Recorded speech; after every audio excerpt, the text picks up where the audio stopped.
నారాయణం నమస్కృత్య నరం చైవ నరోత్తమం దేవీం సరస్వతీం వ్యాసం తతో జయముదీరయేత్. హరి ఓం. ఈశ్వర స్వరూపమైన సభకి నమస్కారం. రోజు నేను మీతో ఒక మాట విజ్ఞాపన చేసి ఉన్నాను. మనిషి తన జీవితంలో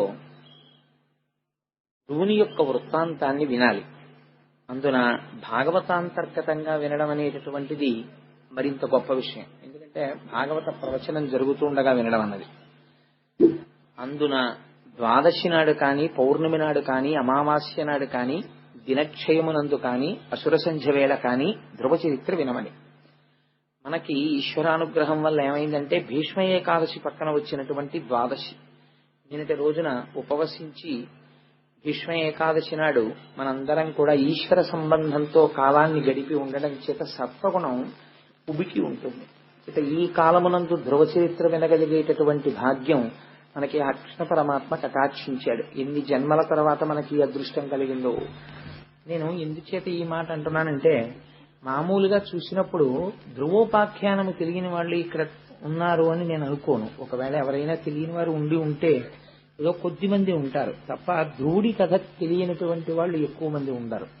సుందరకాండ తెలియని వాళ్ళు ఎలా ఉండరో అలాగే ధ్రువోపాఖ్యానం, ప్రహ్లాదోపాఖ్యానం తెలియని వారు ఉండరు. అయినా కూడా ధ్రువోపాఖ్యానం మనకి తెలుసు అని మనం అనుకుంటాం. కానీ ఆ ధ్రువోపాఖ్యానంలో చాలా రహస్యాలు ఉన్నాయి. తెలుసుకోవలసినటువంటి విషయాల్ని అందులో నిక్షేపించారు. మీకు నేను ఒక మాట చెప్పాను. భాగవతాన్ని ప్రారంభం చేసే ముందు వేదము యొక్క ఉత్తర భాగమైనటువంటి జ్ఞానకాండంతటినీ కూడా వేదవ్యాసుడు ఉపనిషత్ సారాంశాన్నంతటినీ తీసుకొచ్చి భాగవతంగా ప్రతిపాదన చేశాడు. భాగవతంగా ప్రతిపాదన చేసి ఉంటే అది కేవలము జ్ఞాన సంబంధమే, అది తత్వ సంబంధమే అయి ఉన్నది. అయినప్పుడు అందులోకి కథలు ఎలా ప్రవేశించాయి, కొన్ని విషయాలను ఎలా తీసుకొచ్చి పెట్టారు మరి అంటే, సారభూతమైనటువంటి విషయములను పిండారు వ్యాసుల వారు. ఏది వింటే మనుష్య జన్మ సార్థకత పొందిపోతుందో అటువంటి వాటన్నింటినీ తీసుకొచ్చి హారం కింద గుచ్చారు. ఇవి మీరు తెలిసి వినండి, తెలియక వినండి, కథగా వినండి, తత్వంగా వినండి, ఎలా విన్నా సరే మీకు మహోపకారం చెయ్యగలిగినటువంటి సంఘటనల్ని, అటువంటి వృత్తాంతాల్ని తీసుకొచ్చి భాగవత పురాణంలో మనకి అందించాడు మహానుభావుడు. ధ్రువ చరిత్ర ఒక ఆశ్చర్యకరమైనటువంటి సందర్భం. ఎందుచేత ఆశ్చర్యకరమైన సందర్భము అన్నది మీకు నేను ఎక్కడికక్కడ ప్రస్తావన చేసే ప్రయత్నం చేస్తాను. మీకు నేను ఒక మాట మనవి చేశాను. మైథున సృష్టి జరగడం కోసమని బ్రహ్మగారు తన శరీరంలోంచి ఒక స్త్రీ స్వరూపాన్ని, పురుష స్వరూపాన్ని సృష్టి చేశారు అని. వారే స్వయంభవమనువు, శతరూప. స్వయంభవమనువు, శతరూప వారిద్దరూ కూడా ఉద్భవించిన తరువాత సృష్టి చెయ్యమని బ్రహ్మగారు ఆదేశించారు. వారికి 3 కుమార్తెలు, 2 కుమారులు కలిగారు. ఆ 3 కుమార్తెల పేర్లు నేను మొన్నటి రోజున చెప్పి ఉన్నాను. అకూతి, దేవహూతి, ప్రసూతి. కుమారులు ప్రియవ్రతుడు, ఉత్తానపాదుడు. ప్రియవ్రతుడి యొక్క వృత్తాంతం మనకి తర్వాత వస్తుంది. ఇవాళ మనం ఉత్తానపాదుడు గురించి మాట్లాడుకుంటున్నాం. ఆ ఉత్తానపాదుడికి 2 భార్యలు. మొదటి భార్య సునీతి, రెండవ భార్య సురుచి అనబడేటటువంటి 2 భార్యలు.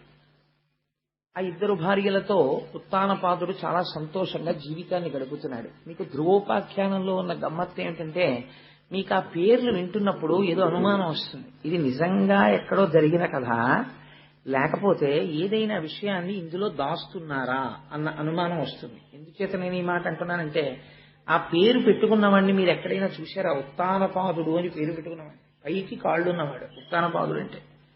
అలా ఎలా ఉంటాడండి? అది అసహ్యంగా ఉంటుంది. కాళ్ళు పైకుంటే తలకాయ కిందకి ఎవరికీ ఉండదుగా. కానీ మనందరం అలాగే ఉన్నాం. ఎక్కడున్నాం?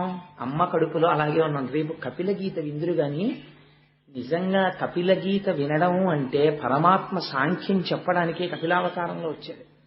అది దేవహూతంతటిది కపిల గీత విని మోక్షాన్ని పొందేసింది. వ్యాసుల వారైతే ఒక మాట అన్నారు, అసలు ఈ కపిల గీత వినడం అనేటటువంటిది ఎప్పుడో సంభవిస్తుందయా. నేను మీకు చెప్పాను కదా, సారమంతా పిండేశాడు ఆయన. అందుకని ఈ కపిల గీత విన్నటువంటి వాళ్ళ యొక్క జీవితం మారిపోతోంది అన్నాడు. అందుచేత మనం అందరం ఉత్తానపాదులమే. అసలు మనం పుట్టే ముందు అందరం కూడా తల్లి కడుపులో పైకి కాళ్ళు పెట్టుకుని తల కిందకు పెట్టుకుని పడుకున్న వాళ్ళని. ఆ తర్వాత అమ్మ కడుపులోంచి బయటికి వచ్చిన తర్వాత అన్ని ప్రాణులలాగే భూమికి అడ్డంగా పాకాం, తర్వాత నిలువుగా పెరిగాం. సరే, అందుచేత ఉత్తానపాదుడనేటటువంటి రాజుకి ఇద్దరు భార్యలు, ఒకరు సునీతి, ఒకరు సురుచి. సునీతి అన్న పేరు మీరు వినగానే తెలిసిపోయి ఉంటుంది మీకు. ఆవిడ ఏం చెప్తుందంటే నీతి చెప్తుంది. అందుకని ఆభిముఖ్యం ఉంటుందా? మర్యాద మంచి ఎప్పుడు లోపల నుంచి పలుకుతూనే ఉంటాయి. మనకి మాత్రమే వినపడుతుంది, వేరొకరికి వినపడదు. మీరు ఒక చెయ్యరాని పని చెయ్యాలి అని అనుకున్నారనుకోండి, లోపల నుంచి ఒక ప్రబోధం వస్తుంది. అయ్యో ఎందుకులే ఆ పని చేయకపోతే వచ్చిన నష్టం ఏమిటి, చేసి పాపం మూట కట్టుకోవడం తప్ప అనిపిస్తుంది మనకి. కానీ వెంటనే మాయ, అవిద్య, మనస్సు కామము వైపుకి ఈడ్చేసే ముందు చెయ్యరాని పనిని చేయిస్తుంది. ఆ ప్రబోధము యొక్క బలం ఎక్కువైపోతే అటువైపుకి తిరిగిపోతాం మనం. ఎక్కడో ఉండదు, సంఘర్షణ అంతా ఇక్కడే జరుగుతూ ఉంటుంది. అటువంటి సంఘర్షణ యందు సునీతికి ఒక కుమారుడు, సురుచికి ఒక కుమారుడు కలిగారు. సునీతికి కలిగినటువంటి కుమారుడు ధ్రువుడు, సురుచికి కలిగినటువంటి కుమారుడు ఉత్తముడు. ఇద్దరు కుమారుడు కలిగారు. మీరు పేర్లు కొంచెం జాగ్రత్తగా జ్ఞాపకం పెట్టుకోవాలి. ఇలా కూర్చుని ఉండగా, ఎందుకండి ఇదంతా ఏదో చందమామ కథలాగా, ఏమిటి ఆయన భార్యలు, ఇద్దరు భార్యలు, ఇద్దరు పిల్లలు, చెరుకో భార్యకి మాకు ఎందుకండి ఎల్లరంతా వ్యాసుల వారు ఇవన్నీ ఎందుకు రచించారు ఈ కథలన్నీ అని మీకు అనిపించవచ్చు. కానీ మీరు ఇందులో ప్రధానమైన విషయాన్ని నేను ధ్రువోపాఖ్యానం చెప్పే ముందు ఒకటి చెప్తాను, మీరు ఆ కోణంలో దీన్ని వినండి. సాధారణంగా ఎవరికైనా జ్ఞానం అనేటటువంటి దాని పట్ల, వైరాగ్యం అన్న దాని పట్ల మమకారం ఎప్పుడు కలుగుతుందండి? అసలు భోగం అనుభవిస్తే వైరాగ్యం అన్నమాట. భోగమే అనుభవించినటువంటి వాడికి వైరాగ్యం అన్న మాటకు అర్థం ఎక్కడుంది? పైగా పోని ఏదో కోపం వచ్చింది, కోపం వస్తే ఎటువైపు కడతాడు? కోపం వస్తే ఏదో ఇల్లు విడిచిపెట్టి పోతాడు, ఎక్కడికో అటుపోతానంటాడు, ఇటుపోతానంటాడు, అమ్మ మీద కోపం వచ్చింది, నాన్న మీద కోపం వచ్చింది అంటాడు. ఎవరి మీదో కోపంతో ఈశ్వరుడి పాదాలు అట్టుకుంటాననేవాడు ప్రపంచంలో ఉండడుగా. ఒకవేళ ఉన్నాడు అనుకోండి, అలా ఉన్నవాడికి నారదుడు ఎదురొచ్చి మాట్లాడగా, ఒకవేళ మాట్లాడాడు అనుకోండి. 5 ఏళ్ల వాడు తపస్సు చెయ్యలేడుగా, ఒకవేళ చేశాడు అనుకోండి. జన్మ జన్మాంతరములు తపస్సు చేసిన వాళ్ళకి దొరకనటువంటి శ్రీమన్నారాయణ దర్శనము అత్యంత దుర్లభమైనది దొరకదుగా, ఒకవేళ దొరికింది అనుకోండి. వాడు మోక్షాన్ని కోరకుండా ఇంకేదో కోరి శ్రీమన్నారాయణుడు వెళ్ళిపోయిన తర్వాత చేతులు పిసుక్కుని ఏడవడుగా. మరి ఇవన్నీ ఎలా జరిగాయి ధ్రువోపాఖ్యానంలో? ఎందుకు నడిపించారు వ్యాసుల వారు ఆ కథనం అంత గొప్పగా? ఈ రహస్యాన్ని మీరు ఇప్పుడు వినాలి. అది వింటే, ఆ కోణంలో వింటే ధ్రువోపాఖ్యానం ద్వాదశి నాడు వినమని ఎందుకు చెప్పారో మీకు అర్థమవుతుంది. సరే, ఆ సునీతి యొక్క కుమారుడు ధ్రువుడు, సురుచి యొక్క కుమారుడు ఉత్తముడు. రాజైనటువంటి ఉత్తానపాదుడికి భార్య అయినటువంటి సురుచి యందు ఉన్నటువంటి ప్రేమ సునీతి యందు లేదు. లేదా సునీతి యందు లోపల గౌరవమున్నా సురుచికి లొంగిపోయిన వాడవడం చేత సునీతిని గౌరవించలేడు. సురుచి పట్ల ఉన్నటువంటి లొంగుబాటు అటువంటిది. అంటే మీరు దీన్ని కొంచెం జాగ్రత్తగా అర్థం చేసుకున్నారనుకోండి, ఎక్కడుంది అది? ఇక్కడే ఉంది. సునీతి కూడా ఇక్కడే ఉంది.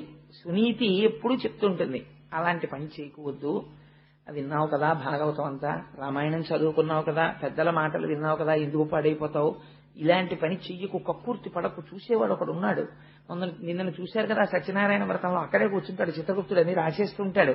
ఎందుకు వచ్చిన అల్లరి ఇదంతా మనకి? అందుకని వద్దా, పాపకర్మ చేయకంటది. కానీ మనం పుట్టిన దగ్గర నుంచి సురుచికి లొంగిపోవడం మనం అలవాటైపోయాం. సురుచికి లొంగడానికి అలవాటు పడిపోయిన మనం సునీతిని భార్యగా అంగీకరించలేం. అందుకని ఆవిడ మాటకు పెద్ద విలువ ఇవ్వం. అయినా ఆవిడ కూడా ఏమంటుంటుందంటే, నేను భార్యనే అని పాపం ఏదో చెప్పడానికని తెరదాకా వస్తుంది. సురుచి కళ్ళెర్ర చేసి చూస్తుంది. నీతి చెప్దాం అనుకుంటున్నావు అని. దీనికి లొంగిపోయి ఉన్నవాడు రాజు, అందుకని అసలు సునీతిని గౌరవించడు. కానీ ఇద్దరు భార్యలు, ఇద్దరూ ఎప్పుడూ జీవుడు వెంటే ఉంటారు, వాళ్ళిద్దరూ చిట్ట చివరి వరకు. సురుచికి లొంగినవాడు కావడం చేత సునీతి యందు ఆవిడ మాట వినే తత్వాన్ని రాజుకి లేదు. ఆవిడ్ని భార్యగా ఆదరించినవాడు కాడు. అంటే సురుచికి ఇచ్చినటువంటి స్థానం సునీతికి ఉత్తానపాదుడు ఇవ్వలేదు. కానీ భార్యలు కనుక ఇద్దరి యందు కుమారులు జన్మించారు. ఒకడు ఉత్తముడు, ఇంద్రియాలతో అనుభవించిన సుఖాలన్నీ ఉత్తమంగానే కనిపిస్తాయి, ఎవరికి అధమంగా కనిపించవు. అధమంగా కనిపించింది సుఖం అని ఎందుకంటాడు? అనుభవించిన ప్రతిదీ ఇది గ్రామ్య సుఖం అండి అని అన్నాడు అనుకోండి. ఏదైనా ఒక సుఖాన్ని అనుభవించి, సుఖంలో ఏముందండి, ఇది గ్రామ్య సుఖం, దీనికోసమా వెంపర్లాట అన్నాడు అనుకోండి, వాడు మారిపోయాడు అంతే. వాడి వైరాగ్యం వచ్చింది. వైరాగ్యం అన్న మాట చాలా తేలికగా వాడుతుంటారు సమాజంలో. ఆయనకి చాలా వైరాగ్యం వచ్చిందండి, మహానుభావుడు అలా ఉంటాడు అంటారు. ఉట్టిది వైరాగ్యం అన్న మాట అలా ఏం ఉండదు. వైరాగ్యం వస్తే ఎలా వస్తుందో తెలుసా అండి? It does not come like drop by drop, it comes like flood అంటారు రామకృష్ణ పరమహంస. అది వస్తే వరదలా వస్తుంది, అంతేకాని చుక్క చుక్క చుక్క చుక్క రాదు. వైరాగ్యం వచ్చినటువంటి వాడు వైరాగ్యము కలగగానే 12 గంటలకి వైరాగ్యం కలిగితే 12 గంటల 1వ నిమిషం నుంచి మారిపోతాడు. వైరాగ్యం పైన కట్టుకున్న బట్టల్ని బట్టి తెలియదు, లోపల స్థితిని బట్టి తెలుస్తుంది వైరాగ్యం. కాబట్టి నిన్నను చూడండి, తత్వవిధానంద సరస్వతి మహారాజు వచ్చారు, అనుగ్రహ భాషణం చేస్తూ. వారి స్థితి ఏమిటో తెలుసా అండి? వారు కెమిస్ట్రీలో పిహెచ్డి, కృష్ణ యజుర్వేదంలో సైన్స్ అన్న సబ్జెక్టు మీద పిహెచ్డి. వారు రాణి నరసింహశాస్త్రి గారి కొడుకు. వేదాంతముల యందు వారికి ప్రవేశం ఉంది. వారు ఉపనిషత్తులన్నీ చదివారు, వేదాలన్నీ చదివారు, పురాణాలన్నీ చదివారు. ఇవాళ ఆత్మతత్వమునందు నిలబడిపోయినటువంటి మహాపురుషుడు, అంత నిరాడంబరుడు. ఎవరింటికైనా పలహారం చేయడానికి వచ్చారనుకోండి, ఇలా తెరేస్తే ఒప్పుకోరైనా. బ్రహ్మము తింటోంది, బ్రహ్మమును తింటోంది, నాతో పాటు తింటున్న వాళ్ళందరూ కూడా బ్రహ్మము తింటోంది, దానికి తెర ఎందుకని అడుగుతారు. అందరికీ పెట్టారా అండి అని అడుగుతారు. అందరూ తిన్నారా అండి అని తాను కూడా అందరితో పాటు కూర్చుని తింటారు. అందరికీ అన్ని ప్రశ్నలకి జవాబులు చెప్తారు. ఎంత శుద్ధమైన నవ్వు నవ్వుతారంటే, నాకు ఆయన నవ్వు చూస్తే సుందరకాండలో సీతమ్మ తల్లి నవ్వు గుర్తొస్తుంది. అంతటి వారు నిన్ననొచ్చి అనుగ్రహ భాషణం చేయడానికి అక్కడ కూర్చుని, మీరు మర్యాద చూడండి. మనం విష్ణు సహస్రనామ స్తోత్రం చేసుకుంటున్నాం, ఆయన ఒక మాట అనొచ్చు, ఏమండి నేను అనుగ్రహ భాషణం చేసి వెళ్ళిపోయాక మీరు చేసుకుందరు కానీ పారాయణని. అయ్యో చేసుకోండి అన్నారు. అప్పటి వరకు అలా కూర్చుని, స్వామి మీరు అనుగ్రహ భాషణం చేయండి అంటే, వారి గురించి నేను చెప్పి ఉన్నాను అన్నాను, అంతే, నేనేం చెప్పలేదు. నేను ఆయన అన్నారు, కాలములో వచ్చి కాలములో వెళ్ళిపోయేవి, మిగిలినవన్నీ 2 మాత్రం సత్యాలు. ఒకటి, నేను దయానంద సరస్వతి మహారాజు శిష్యుణ్ణి, నన్ను తత్వవిధానంద సరస్వతి స్వామి అంటారు. ఆయన వైరాగ్యం చెప్పడానికి ఆ 2 మాటలు చాలు. ఈ జీవుడు పిహెచ్డీలు ఇవి నా వెంట వచ్చేవి కావు, కానీ నా స్వస్వరూపమును నాకు భాషింపచేసిన గురువు ఎవరో అది సత్యం. ఆ గురువు వలన తెలుసుకున్న జ్ఞానము చేత ఈ శరీరమునకు పెట్టబడిన పేరు వదిలి తత్వమును తెలుసుకున్న తర్వాత నేను పొందిన స్థితి సత్యం. ఈ 2 సత్యాలు, మిగిలినవి కాలములో వెళ్ళిపోయేవి, వాటి గురించి ప్రమేయం లేదు. ఎంత గొప్ప మాట అండి! ఎంత వైరాగ్యమన్న సముద్రంలోంచి పుట్టుకొచ్చిన ఆణిముత్యాల మాటలు. దాన్ని అనుగ్రహ భాషణం అని పిలుస్తారు. అలా లోపల వడపోత పోయగలిగిన ధీరుడైన వాడు మాట్లాడతాడే, అందుకే జ్ఞానిని ధీరాహ అని పిలుస్తారు. అందుకే నేనన్నా వారి దర్శనం సుఖబ్రహ్మ దర్శనం అని. ఎంత గొప్ప మాటలు చూడండి ఆ మాటలు. సో వైరాగ్యం అనేటటువంటిది చుక్క చుక్క చుక్క చుక్క చుక్క రాదు, వస్తే వరద కింద వస్తుంది అంతే, మనిషిని మార్పు తీసుకురావడానికి. అయితే మాకు ఎప్పటికీ కాదా అండి అని అనుకోక్కర్లేదు. అది ఇప్పుడు వస్తుంది అంటే ఈశ్వరానుగ్రహం, శ్రవణం జరుగుతుండాలి. అలా విగ్రహాన్ని మీరు నల్లరాతిని తీసుకెళ్లి శిల్పి దగ్గర పెట్టి, అయ్యా రేపు పొద్దుటికి వెంకటేశ్వర స్వామి వారు తయారవ్వాలండి అంటే శిల్పి అయ్యో 3 నెలలు పడుతుందండి అంటాడు. అంతేగాని పెద్ద చుట్టట్టుకొచ్చి ఢామ్ ఢామ్ కొట్టేయడు. చిన్న ఉలిని పట్టుకుని, చిన్న సుత్తిని పట్టుకుని, కన్నిరెప్ప దగ్గర నుంచి జాగ్రత్తగా దెబ్బ దెబ్బ దెబ్బ దెబ్బ దెబ్బ దెబ్బ కొట్టాలి. కొట్టిన తరువాత ఆగమం ప్రకారం శిల్పం తయారవుతుంది. అప్పుడు దాన్ని ప్రతిష్ఠ చెయ్యాలి, అభిషేకం చెయ్యాలి, అప్పుడు దానికి కళ్ళకున్నటువంటి మైనం తీయాలి. అప్పుడు ఆ స్వామి మీకు అనుగ్రహాన్ని కటాక్షించగలిగినటువంటి మూర్తి అవుతుంది. అంతే తప్ప ఒక విగ్రహం మీకు అకస్మాత్తుగా రమ్మంటే రానట్లుగా వైరాగ్యము జ్ఞానము ఒక్కసారి సిద్ధించమంటే ఎలా సిద్ధిస్తాయి? దానికి శ్రవణము నడుస్తూ ఉండాలి. భగవత్ సంబంధమైనటువంటి విషయాన్ని వినడం అన్నది జరుగుతూ ఉండాలి. అది జరగకపోతే అది కుదిరే విషయం కాదు. కాబట్టి ఆ సురుచి సునీతి 2 భార్యలతో ఉత్తానపాదుడు ఉన్నాడు. ఒకానొక నాడు ఒక ఆశ్చర్యకరమైన సంఘటన. ఇది మామూలు మన ఇళ్లల్లో అయితే చెప్పుకోవలసినటువంటి సందర్భమే కాదు. దానికి వ్యాసుడు మురిసిపోయి, ఎవరండి రాసినవాడు? ఎవరో సాంఘిక నవలు రాసేవాళ్ళో, చందమామలో కథ రాసేవాళ్ళో వాళ్ళు రాయలేదు. లేకపోతే ఏదో పత్రికకి సరదాగా రాత్రి కూర్చునో కథ రాసేవాళ్ళు రాయలేదు. ఈ సంఘటనని తీసుకొచ్చి ఒక మహాత్ముడి యొక్క జీవితంగా, నీ జీవితాన్ని మార్చగలిగిన సందర్భంగా ఒక సంఘటనని వ్యాసుడు ఆవిష్కరిస్తున్నాడు. పోతన గారు పరవశించి అనువాదం చేశారు. ఇది రాముడు నా చేత అనువాదం చేయించాడన్నారు. ఏమిటి ఆ సంఘటన? అంత గొప్ప సంఘటన ఏం జరిగింది అంతఃపురంలో అంటే, మీరు ధ్రువోపాఖ్యానాన్ని మామూలుగా ఇన్ బిట్వీన్ ది లెటర్స్ అంటారు ఇంగ్లీష్లో, అలాగా మీరు దాన్ని అక్షరాల కింద చదివారనుకోండి, అది పెద్ద సంఘటనే కాదు. కానీ ఒక గొప్ప సంఘటన జరిగింది. ఏమా సంఘటన? మీరు అవధరిద్దురు గాని, ఒకనాడు సుఖలీల నుత్తాన పాదుండు ఎరి ప్రియురాలైన సురుచి కన్న కొడుకు ఉత్తము తన తొడలపై నిడుకొని ఉపలాలనము చేయుచున్న వేళ అర్ధితటారోహణాపేక్షితుండైన ధ్రువుని కనుంగొని తివక ఆదరింపకుండుటకు గర్వించి ఆ సురుచియు సవితి బిడ్డండైన ధ్రువుని చూచి తండ్రి తొడనెక్క వేడుక తగిలనేని పూని నాగర్భమున నాడు పుట్టక అన్యగర్భమున పుట్ట కోరిన కలది నేడు జనకు తొడయక్కు భాగ్యంబు సవతి కొడక. గొప్ప అనువాదమో చూడండి ఆ శిశపద్యం. ఒకనాడు ఉత్తానపాదుడు కూర్చునున్నాడు, సింహాసనం మీదేం కాదు, అంతఃపురంలో కూర్చునున్నాడు. పక్కన సురుచి నిలబడి ఉంది. సునీతిని దగ్గరికి రానివ్వడుగా, సురిచే ఉంటుంది ఎప్పుడు. సురుచి కొడుకైనటువంటి ఉత్తముడు తండ్రి తొడ మీద కూర్చున్నాడు. తండ్రి తొడ మీద కూర్చోవాలనేటటువంటి ఉత్సుకత కొడుక్కి సాధారణంగా ఉంటుంది. ఎంచేత అంటే ఆయన పెద్ద ఆఫీసర్ అవనివ్వండి, చుట్టూ ఆఫీసర్స్ని పెట్టుకుని ఇంట్లో ఏదైనా మాట్లాడుతుండనివ్వండి, కొడుకు పరిగెత్తుకుంటూ వచ్చి వాడికి ఏం తెలుసు అరమరికలు, నాన్నగారండి నాన్నగారండి నేను ఒళ్ళో కూర్చుంటానంటాడు. తండ్రి ఇప్పుడు కాదు అలా కూర్చో, ఇప్పుడు అలా కాదు కూర్చో, అలా అన్న కొద్దీ వాడికి ఎక్కాలనిపిస్తుంది పిల్లాడికి. అదో విచిత్రం. పిల్లలకి తండ్రి తొడ మీద కూర్చుంటే ఉన్న ఆనందం వాడు మహాసామ్రాజ్య పట్టాభిషేకం పొందినట్టు ఆనందిస్తాడు. తండ్రి తొడ మీద కూర్చోవాలనుకుంటాడు. తండ్రి కూడా అంతే యథార్థానికి.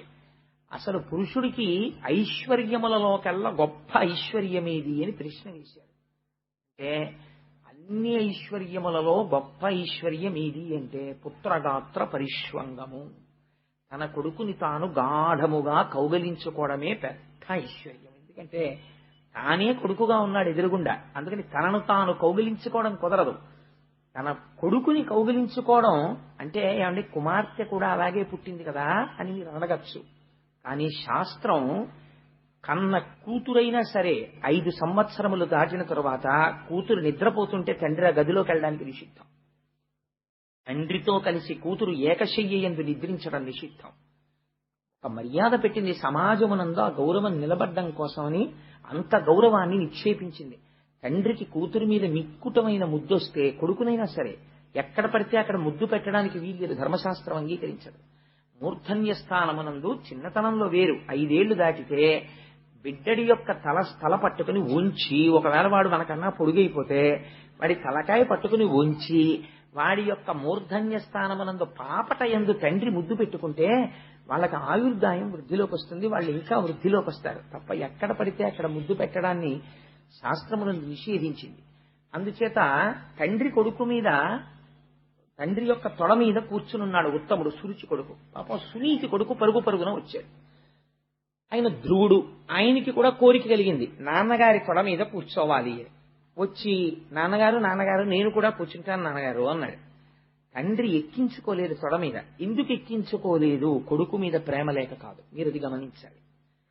కొడుకు మీద ప్రేమ ఉంది. ఎందుకనంటే తన కొడుకే. కొడుకుల యందు భేదం ఉండదు, భార్యల యందు భేదం ఉండొచ్చు శాస్త్రంలో, అదో గమ్మత్తు. ఎందుకంటే రెండూ తన తేజస్సులే. అందుకని ఆ కొడుకు యందు ప్రేమ ఉంది. కానీ ఆ కొడుకుని ఎందుకు ఎక్కించుకోడు? సురుచి పక్కన ఉంది. నా కొడుక్కి సునీతి కొడుక్కి ఇద్దరినీ తొడ మీద కూర్చునే స్థానమా అంటుంది. అందుకని ఆవిడ ఉండగా కూర్చోపెట్టుకోలేడు. అందుకని ఎక్కించుకోవడానికి ఇష్టపడలేదు. కానీ జవాబు చెప్పలేదు. ఎందుకు ఎక్కించుకోడు, ఎందుకు కూర్చోపెట్టుకోడు, తన కొడుకే కదా అన్నదానికి జవాబు చెప్పలేదు. వీల్లేదని తోసేసి సురుచి వంక చూస్తున్నాడు. ఆవిడేమన్నా అనుకుంటుందేమో, ఒకవేళ సురుచి ఆ రోజున ఏమయ్యా పోన్లే ఏం పోయింది, పిల్లాడే కదా నీ కొడుకే కదా కూర్చోబెట్టుకోవాడిని కూడా అందనుకోండి, ఆనాడు తప్పకుండా ఉత్తానపాదుడు కూర్చోబెట్టుకున్నాడు అనుకోండి, భాగవతంలో ఈ ఆఖ్యానం లేదు, అయిపోయిందంటే అక్కడితో. ఆయన కూర్చోబెట్టుకోలేదు, సురుచి వంక చూస్తున్నాడు. మన జీవితమే. కానీ ఇక్కడ ఒక గమ్మత్తు జరిగింది. మీ జీవితం మారడానికి ఏదో ఒక సంఘటన ఆది కావాలి. మీరు ఏ సంఘటనని మీరు తీసుకోలేకపోయారనుకోండి ఆలంబనంగా, ఎప్పటికీ జీవితం మారదు. ఎక్కడో ఒక్కడ వెనక్కి తిరిగి చూడాలి.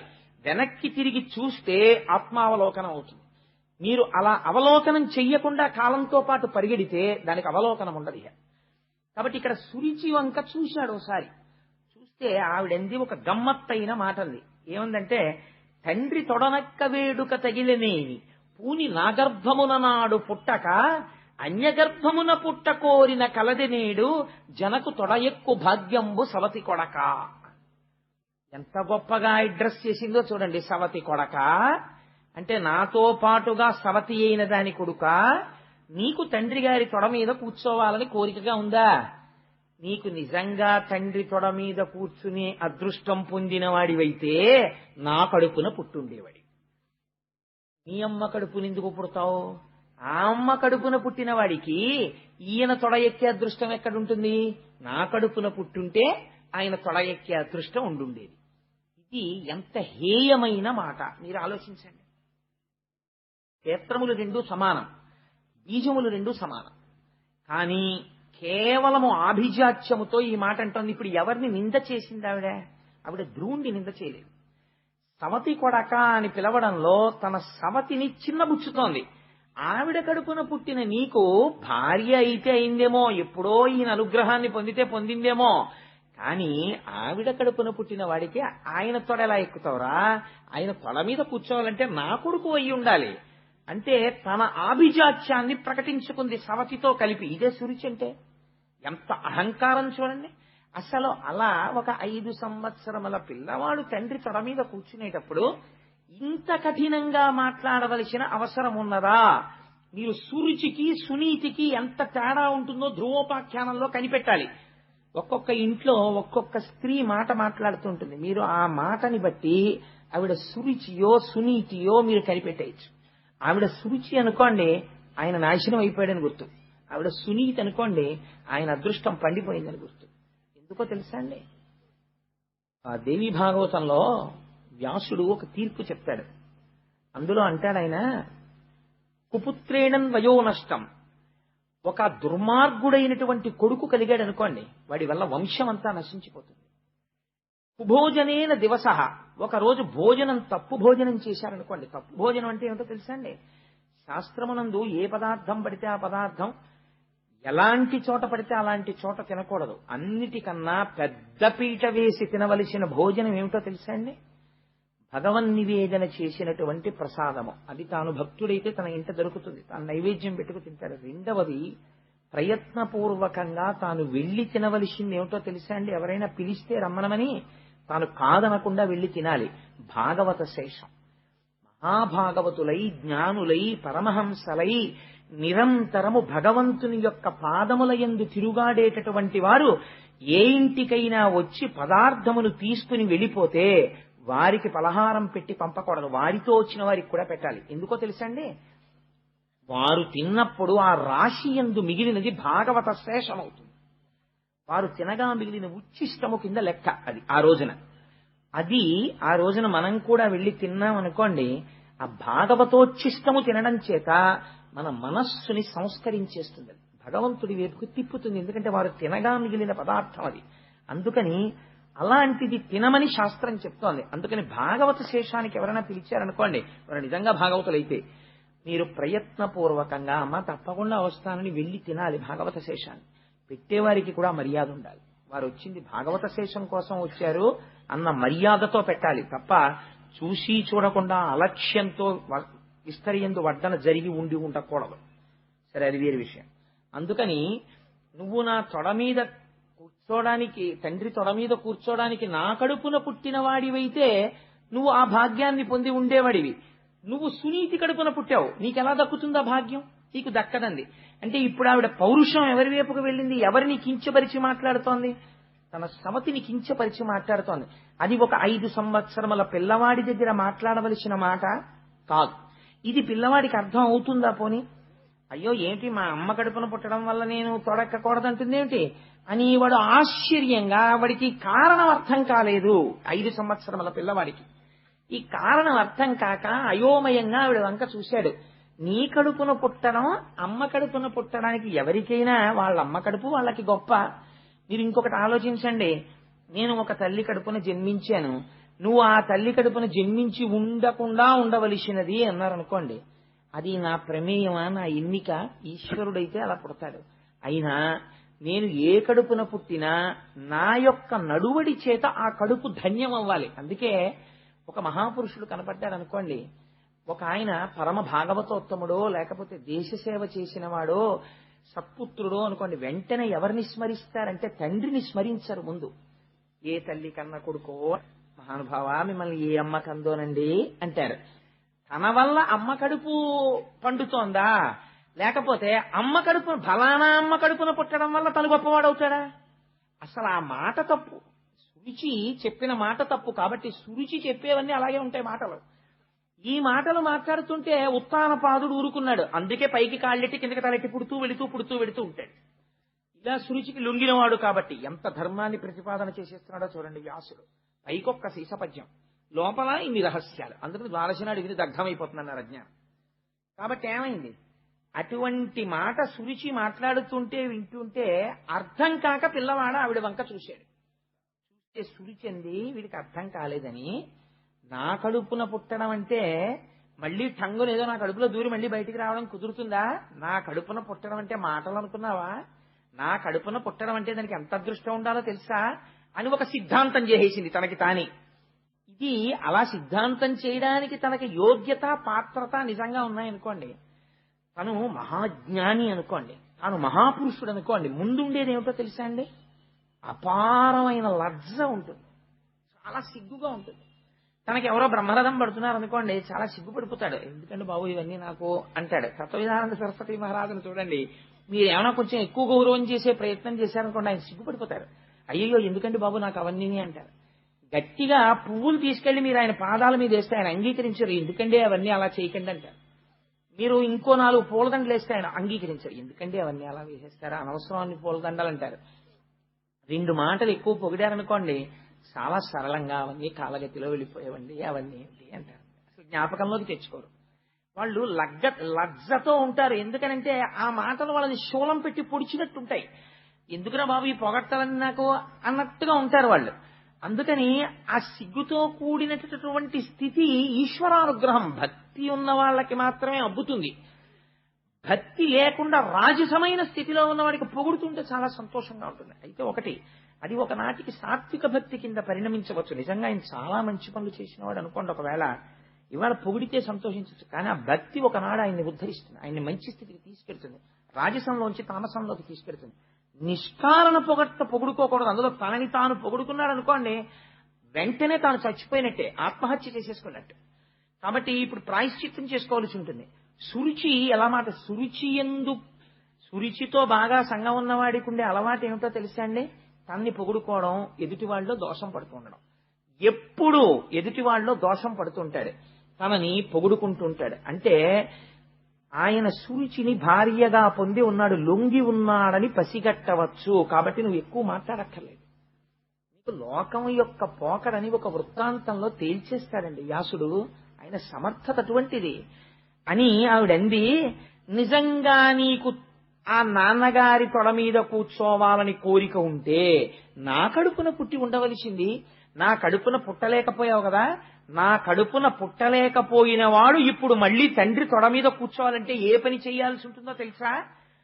అదిగానా నీ వదోక్షు పాద పద్మములాశ్రయింపు పాయక హరినా యుదరమున పుట్టనిచ్చును వదలక ఎట్లయిన ముదము వడసెదవనగా.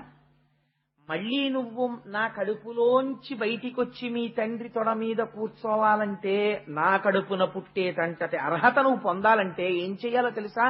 అదోక్షజుడు అంటే ఇంద్రియములకు లొంగని వాడున్నాడే, అటువంటి మహానుభావుడైనటువంటి శ్రీ మహావిష్ణువు యొక్క పాదాల మీద సంసేవనం చేస్తే, ఆయన అనుగ్రహిస్తే, ఆయన అనుగ్రహించాడని గుర్తేమిటో తెలుసా?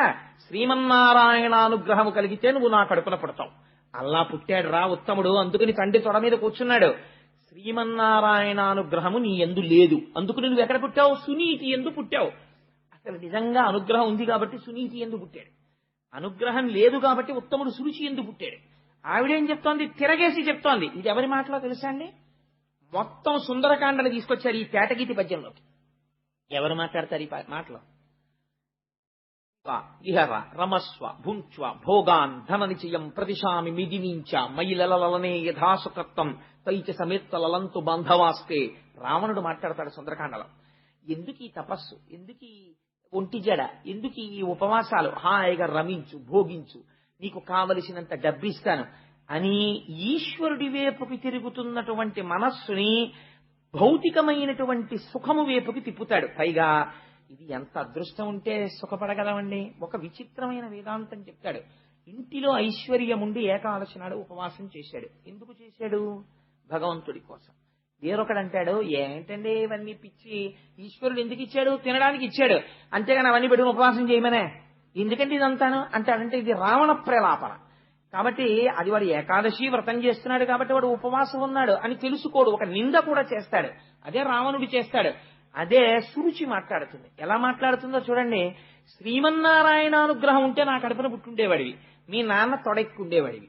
నాన్న శాశ్వతమా, తొడ శాశ్వతమా, ఎక్కడం పెద్ద వైభోగమా అని ఈ మాట చెప్పి నీకు నారాయణానుగ్రహం లేదు అంటే ఇప్పుడు ఆ పిల్లాడికి ఏదో కొంత అర్థమైంది, ఏదో కొంత అర్థం కాలేదు. కానీ శ్రీమన్నారాయణానుగ్రహాన్ని పొందలేకపోవడం వల్ల నేను సునీతి కడుపున పుట్టానన్న మాట వాడికి జీర్ణం కాలేదు. అది చెప్పడానికి వాడికి భాష చాలదు, వాడు చాలా చిన్న పిల్లవాడు. అందుకని ఇప్పుడు వాడు ఏం చేస్తాడంటే, చెప్పడం చేత కాలేదనుకోండి ఆ పిల్లాడికి, వాడు చేసే పని ఏమిటంటే మొయ్యోమని ఏడుస్తాడు. కాబట్టి ఇప్పుడు వాడు ఏం చేశాడంటే, నాన్న తొడక్కనివ్వలేదు, సురుచి ఏదో మాట్లాడుతోంది, తనకు అర్థం కాలేదు. ఇది ఒక గొప్ప సంఘటన. ఇది మనకి ఒక పరమపావనమైన ఆఖ్యానాన్ని అందించబోతోంది. అందుకని వ్యాసుడి ఈ శ్లోకాన్ని తీసుకున్నాడు. ఇక్కడ నుంచి వాడు ఏడుస్తూ, ఇలా ఏడిచిన వాడు లేడురా. ఏడిచిన వాళ్ళందరూ సురుచి కోసం ఏడిచిన వాళ్లే. నాకు ఇంకా కారు లేదని ఏడిచినవాడు, నాకు ఆ భోగం లేదని ఏడిచినవాడు, ఈ భోగం లేదని ఏడిచినవాడు, ఈశ్వరుడు అన్నీ ఇచ్చినా కూడా ఏదో వెతుక్కున్నది లేదని ఏడిచినవాడు, ఉన్నాయని తృప్తిపడి ఈశ్వరుడి కోసం ఏడ్చినవాడు లేడు. ఇవాళ నారాయణానుగ్రహం నాకెందుకు లేదని ఏడుస్తూ వెళ్ళిపోతున్నాడు, చెప్పుకోవడం చేత కానివాడు. ఇది ఆశ్చర్యకరమైన సంఘటన. 5 ఏళ్ల పిల్లవాడికి ఇట్లాంటి ఆలోచన వచ్చింది. ఈ ఆలోచన రావడం గొప్పతనం. సాధారణంగా ఎవరికి రాది ఆర్తి. కాబట్టి అది వైరాగ్యమే. నాకెందుకు రాదు అనుగ్రహం అని ఏడవడం, ఆ ఏడుపే వైరాగ్యం. కాబట్టి అది తెలిసి తెలియని వైరాగ్య సంపద ఏర్పడింది. కానీ దీన్ని పూర్ణ వైరాగ్యం చేసేవాడు వాడు ఉండాలి. ఇప్పుడు దాన్ని మార్గమునందుకు త్రిప్పగలిగిన వాడు ఉండాలి. వాడు ఏడుస్తూ అమ్మ దగ్గరికి వెళ్ళాడు. సునీతి మాటకి సురుచి మాటకి ఎర్రగీత గీసినంత తేడా ఉండాలి. అలా లేదనుకోండి, మీరు ఆవిడ్ని సునీతి అని పిలవడానికి వీల్లేదు కదా. అందుకని వాడు ఏడుస్తూ అమ్మ దగ్గరికి వెళ్ళాడు. ఎందుకు రా ఏడుస్తున్నావు అని అడిగింది అమ్మ. అమ్మ ఏమడుగుతుందండి? ఏ పిల్లాడి ఏడుస్తుంటే ముందు అమ్మ ఏమడుగుతుందంటే, ఏంటన్నా ఎందుకు ఏడుస్తున్నావు అంటుంది. అమ్మ దగ్గర ఒక లక్షణం ఉంటుంది, మీరు గమనించండి. ఆ ఎదురు పోర్షన్ వాళ్ళు ఈ పోర్షన్ వాళ్ళు చాలా స్నేహితులు. పిల్లాడు అలోహమని ఏడుస్తూ అమ్మ దగ్గరికి వెళ్ళాడు అనుకోండి, పెద్ద గోల పెట్టేస్తాను. ఎందుకురా ఏడుస్తున్నావు అన్నాడు అనుకోండి, అమ్మ అమ్మ నన్ను ఎదిరింటే అక్క ఆడనివ్వట్లేదమ్మా అన్నాడు అనుకోండి, నువ్వు ఆ అక్కతో మాట్లాడకంటు, నువ్వు అక్కతో మాట్లాడకు, చెప్తాను నేను ఈ మాట దాని సంగతి అంటుంది. అంటే పిల్లాన్ని ఉపశమింప చేయడం కోసం చిన్న అక్కస వస్తుంది అమ్మకి, తన పిల్లాడికి ఏదో పొరపాటు జరిగిపోయిందని. అమ్మ అంత నిష్పక్షపాతంగా ఉండడం కష్టం. అమ్మ అంటేనే అంతండి. పిల్లాడికి ఇంత హాని జరిగితే తనకి ఏదో పాము కుట్టినంత పరితపించిపోతుంది. అలాంటి అమ్మ లేకపోతే లోకం ఎక్కడుంది? కాబట్టి అమ్మ అలా మాట్లాడుతుంది. కానీ సునీతి మాట్లాడడంలో ఉన్న గమ్మత్తు ఎలా ఉంటుందో చూడండి. ఆవిడ దగ్గరికి వెళ్ళి పిల్లాడు ఓహో ఏడుస్తున్నాడు. వాడికి ఎందుకు ఏడుస్తున్నావురా అంటే, నేనేమిటో శ్రీమన్నారాయణ అనుగ్రహం నాకు లేదుట, అందుకు నీ కడుపున పుట్టాంట, ఇవన్నీ చెప్పడం వాడికి చేత కాదు. ఏడుస్తుంటే ఆవిడ అటు ఇటు చూస్తోంది, ఎందుకు ఇలా ఏడుస్తున్నాడని. సవతి ఆడిన మాటల సారెతలచి, ఈలోగా అక్కడ ఉండేటటువంటి అంతఃపుర కాంతలు కొంతమంది పరిగెత్తుకొచ్చారు. ఎందుకమ్మా పిల్లాడు ఏడుస్తున్నాడు అని అడిగారు. అడిగితే వీడు చెప్పలేడు. వాళ్ళు అన్నారు, అమ్మా అనరాని మాట ఒకటంది సురుచి ఇవ్వాల. నీ కొడుకు తండ్రి గారి దగ్గరికి వెళ్ళి తొడ మీద కూర్చుంటానన్నాడు. నీకు నారాయణానుగ్రహం లేదురా, అందుకుని సునీతి కడుపున పుట్టావు, నా కడుపున పుట్టుండేదానివి అనుగ్రహం ఉంటే నువ్వు అది నా కడుపున పుట్టకుండా నాన్న తొడ మీద ఎలా కూర్చుంటావని అడిగింది. అంటే ఇప్పుడు సునీతి ఏడ్చింది ఈ మాటకి. ఏడ్చి ఆవిడంది, సవతి ఆడిన మాటల సారె తలచి కొనుచు బేర్చిన దుఃఖాబ్ది కుందుచుండే దావ పావక శిఖిలచే తగిలి కాంతి వితతి కందిన మాధవీ లతిక స్పోలే. ఎంత గొప్ప మాట చూడండి.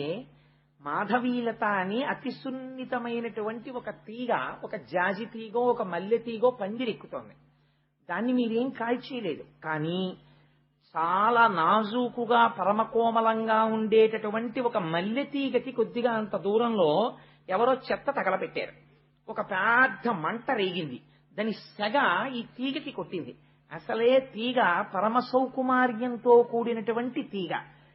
అక్కడ తగిలినటువంటి ఆ మంట వేడి తగిలి ఎంత ఒడిలిపోయి ఎంత ఎలా అయిపోతుందో అలా అలాగే వస్తుంది. అలా అటువైపు నుంచి వచ్చినటువంటి ఆ పొగకి, ఆ తప్తము చేయగలిగినటువంటి ఆ వేడికి పాపం ఆ మాధవీలత ఎలా కందిపోతుందో అలా కందిపోయింది ఆవిడ యొక్క మనస్సు. కందిపోయి ఆవిడంది కొడుకుని చూసి, ఎంత మాటందరా సురిచి, అదేదో గొప్పదనుకుంటోంది, దాని కడుపున పుట్టడం గొప్ప అని వెంటనే కయ్యానికి వెళ్ళిపోవాలి. ఆవిడంది, అనగా ఈ దుఃఖమునకు పనిలేదన్యులకు సొలయ బలవంతంబై తన పూర్వజన్మ దుష్కృతి ఘనకర్మము వెంటనంటగానెవ్వలనన్. నాయనా, నువ్వు ఏడుస్తున్నావు కదా, మీ నాన్న తొడ ఎక్కనివ్వలేదని. ఎవరికైనా దుఃఖం కలిగితే ఆ దుఃఖానికి కారణం వేరొకరిని నిందించకూడదు. మీ పిన్ని నిన్ను నాన్న తొడ ఎక్కనివ్వలేదు అని నువ్వు ఏడుస్తున్నావు, కానీ అలా ఏడవకూడదు. ఎందుకో తెలుసా? తప్పు పిన్నిని ఏమనకూడదు. పిన్ని కాదురా నీ దుఃఖానికి కారణం, నువ్వు గత జన్మలలో చేసుకున్నటువంటి పాపమే ఇవాళ నువ్వు ఏడిచేటట్టు చేసింది తప్ప ఇప్పుడు మళ్ళీ తల్లితో సమానమైనది నీ పినతల్లి. నీ పినతల్లిని నువ్వు మళ్ళీ ఇంకొక మాట అంటే మళ్ళీ అమ్మని దూషించినటువంటి దోషం కట్టి కుడిపి మళ్ళీ బాధపడతావు. అందుచేత తప్పు నాన్న, ఆవిడ కాదు నీ బాధకి కారణం, నేను కాదు నీ బాధకి కారణం, నీ తండ్రి కాదు, నువ్వు చేసుకున్న పాపకర్మయే నీ దుఃఖమునకు కారణము. ఏ తల్లి మాట్లాడుతుందండి ఇలాగా? అంటే సంస్కార బలం ఎక్కడి నుంచి వస్తుంది పిల్లలకి? వ్యాసుడు తీర్పు చెప్పేస్తున్నాడు. ఇంట్లో తల్లిదండ్రులు మాట్లాడేటటువంటి మాటల నుంచి మీరు నిరంతరము ఇంట్లో చంద్రశేఖర పరమాచార్య స్వామి వారి గురించి తలుచుకుని పొంగిపోతూ మాట్లాడడం మీకు అలవాటు అనుకోండి. ఒక పోతన గారి గురించి అద్భుతంగా మాట్లాడడం మీకు అలవాటు అనుకోండి. శంకర భగవత్పాదుల గురించి చాలా గొప్పగా మాట్లాడుకుని పొంగిపోవడం మీకు అలవాటు అనుకోండి. ఎవరో తెలిసి తెలియనటువంటి వాళ్ళు మీ పిల్లల దగ్గర ఏ చంద్రశేఖర పరమాచార్య స్వామి వారి వంటి వారి గురించో కొంచెం తక్కువ చేసేదో మాట్లాడారనుకోండి, ఆ పిల్లలకి ఎంత కోపం వచ్చేస్తుందంటే బొగ్గలు ఎర్రపడిపోయి, నాన్నగారండి నేను నిజంగా ఇవాళ దెబ్బలాడేద్దాం అనుకున్నాను నాన్నగారండి, అలా అంటుందా అది స్వామివారిని, దానికి తెలియదండి చంద్రశేఖర స్వామి వారి గురించి అంటారు. తప్పమ్మా, నువ్వు దెబ్బలాడకూడదు, నువ్వు తెలుసుకున్నావు కదా, నువ్వు వారి గొప్ప చెప్పాలి అవతల వాళ్ళకి అని తండ్రో తల్లో చెప్తారు. తల్లిదండ్రులని బట్టే పిల్లలకి సంస్కార బలం వస్తుంది. అలా రాకుండా వాడికి కుసంస్కారం వచ్చిందనుకోండి, అది వేరు విషయం. కానీ 90% ఎవరు బాధ్యులు? తల్లిదండ్రులే బాధ్యులు. మీరు ఎలా నడిస్తే పిల్లలు అలా నడుస్తారంటే వారి నడువడి మిమ్మల్ని అనుసరించి ఉంటుంది. ఇక వేరుగా చెప్పక్కర్లేదు. తల్లిదండ్రులు ఎలా ఉంటారో పిల్లల యొక్క నడువడి అలాగే ఉంటుంది. అందుకే 7 తరాలు అటు ఇటు చూసి పిల్లని తెచ్చుకున్నాం, లేకపోతే పిల్లాన్ని తెచ్చుకున్నాం అంటారు. ఇవ్వడానికి ఏమిటి చూస్తారు? ఆ తల్లిదండ్రుల యొక్క నడువడి ఎలా ఉంటుంది, వీళ్ళ ముందు వాళ్ళ నడువడి ఎలా ఉంటుంది, అది చూస్తారు. ఆ వంశంలో ఎవరైనా ఒక మహాపురుషుడు ఉన్నాడనుకోండి, ఆయన తేజస్సు మళ్ళీ ఆయన ఈ పిల్ల కడుపునో లేకపోతే ఓ మనవడిగానో ముని మనవడిగానో మళ్ళీ పుట్టచ్చు. పుడితే ఆ వంశం పావనం అయిపోతుంది. ఏమో ఆయన మళ్ళీ పుడతారేమో ఆశ. అటువంటి మహాపురుషుడున్న వంశం అండి అది. అంటే ఆ ఇంటికి తన పిల్లని పంపించాలని తాపత్రయపడతారు. ఎందుకని? అటువంటి చోటుకి వెళ్ళి అటువంటి చోట తను వారి కోడలనిపించుకుంది తన కూతురు. అందుకని నా కూతురు వారి ఇంటికి కోడలైతే బాగుండని కోరుకుంటారు. అలాగే కూతురున్నవాడు సంస్కార బలం ఉన్న కుటుంబానికి నా కూతురు వారింటి కోడలైతే బాగుండని తండ్రి కోరుకుంటాడు. కాబట్టి తల్లిదండ్రుల యొక్క సంస్కార బలాన్ని అనుసరించి పిల్లలుంటారు. ఎంత అందంగా మాట్లాడిందో చూడండి ఆవిడ. అని పినిమిటి చేతను పెండ్లామని కాదు నికృష్ట దాసి అనియను పిలువంగను చాలని దుర్భగురాలనగల నా కుచ్చి హృదయమందిన కథనన్. నువ్వు ఇవాళ ఇటువంటి బాధ ఎందుకు పొందుతున్నావో తెలుసా? మీ పిన్ని ఆ మాట అంది అంటే ఉత్తినే అనలేదురా. మీ నాన్నగారికి నేను కూడా భార్యని. పోనీ పినిమిటి చేతను పెండ్లామని కాదు, మా ఆవిడ అని ప్రేమతో ఎప్పుడైనా ఓ సునీతి ఇలరా అని పిలవకపోతే పిడపోయేది. అలా పిలవకపోతే నేను బాధపడినా. ఇవాళ నాకు భార్య యొక్క స్థాయి లేదు, ఒక నికృష్టమైన దాసి ఇద్దరూ పక్క పక్కన నిలబడితే మీ నాన్నకి ఏదైనా గబుక్కుని పిలవవలసి ఉంటే నికృష్టమైనటువంటి ఆ దాసిని పిలుస్తాడు కానీ నన్ను పిలవడం. ఎందుకో తెలుసా? నికృష్ట దాసి అని పిలువంగను చాలని దుర్భగురాలగు నా కుక్షి ఉదయమందిన కథనను. అంటే ఇప్పుడు ఎవరిని నిందించుకుంటోంది? నా పాపకర్మ నన్ను కట్టి కుడుపుతోంది. మీ నాన్న చేత సురుచి పొందినటువంటి అదృష్టాన్ని నేను పొందలేకపోయాను. నేను పొందలేని కారణం వల్ల నువ్వు పొందలేకపోయావు తప్పించి నా దురదృష్టం రా. మీ నాన్నగారు ఒక భార్య పట్ల అలా, ఒక భార్య పట్ల ఇలా ఉన్నారు అంటే అది నా దురదృష్టం. నా దురదృష్టం నిన్ను కూడా వెంటాడుతోంది నా కడుపున పుట్టడం వల్ల తప్ప ఆవిడ ఒక్కరిని ఒక్క మాట అనలేదు. తన యందు దోషం ఆరోపించుకుని మాట్లాడింది. ఇలా మాట్లాడగలగడానికి, ఇంత సంస్కారయుతంగా ఉండడానికి చాలా కష్టం అండి. అవి ఏదో నేర్చుకుందామంటే వచ్చే మాటలు కావు. A situation of crisis reveals your character అంటారు. మామూలుగా నడువడి అందరూ నడుస్తారు. ఇప్పుడు సంధ్యావందనం చెయ్యాలండి ప్రతిరోజు అన్నాం అనుకోండి, ఇంట్లో ఉన్నన్నాళ్ళు హాయిగా సంధ్యావందనం ప్రతివాడు చేస్తాడు. ఏదో ఎక్కడో ఏదో ఊరు వెళ్ళాడు, ఆ ఊళ్ళో ఏదో కాటేజీలో ఉన్నాడు. అప్పుడు సంధ్యావందనం చేయవలసి వచ్చింది అనుకోండి, సంధ్యావందనం ఇవాళ చేయకపోతే ఏమండి, ఏదో తప్పనిసరి పరిస్థితుల్లో ప్రాయశ్చిత్త శ్లోకం చదివాడు సరే. అన్ని అనుకూలంగా ఉన్నప్పుడు ధర్మ నిర్వహణ గొప్పే ఉందండి. ఏది అనుకూలం కానప్పుడు ధర్మం నిర్వహిస్తే గొప్ప.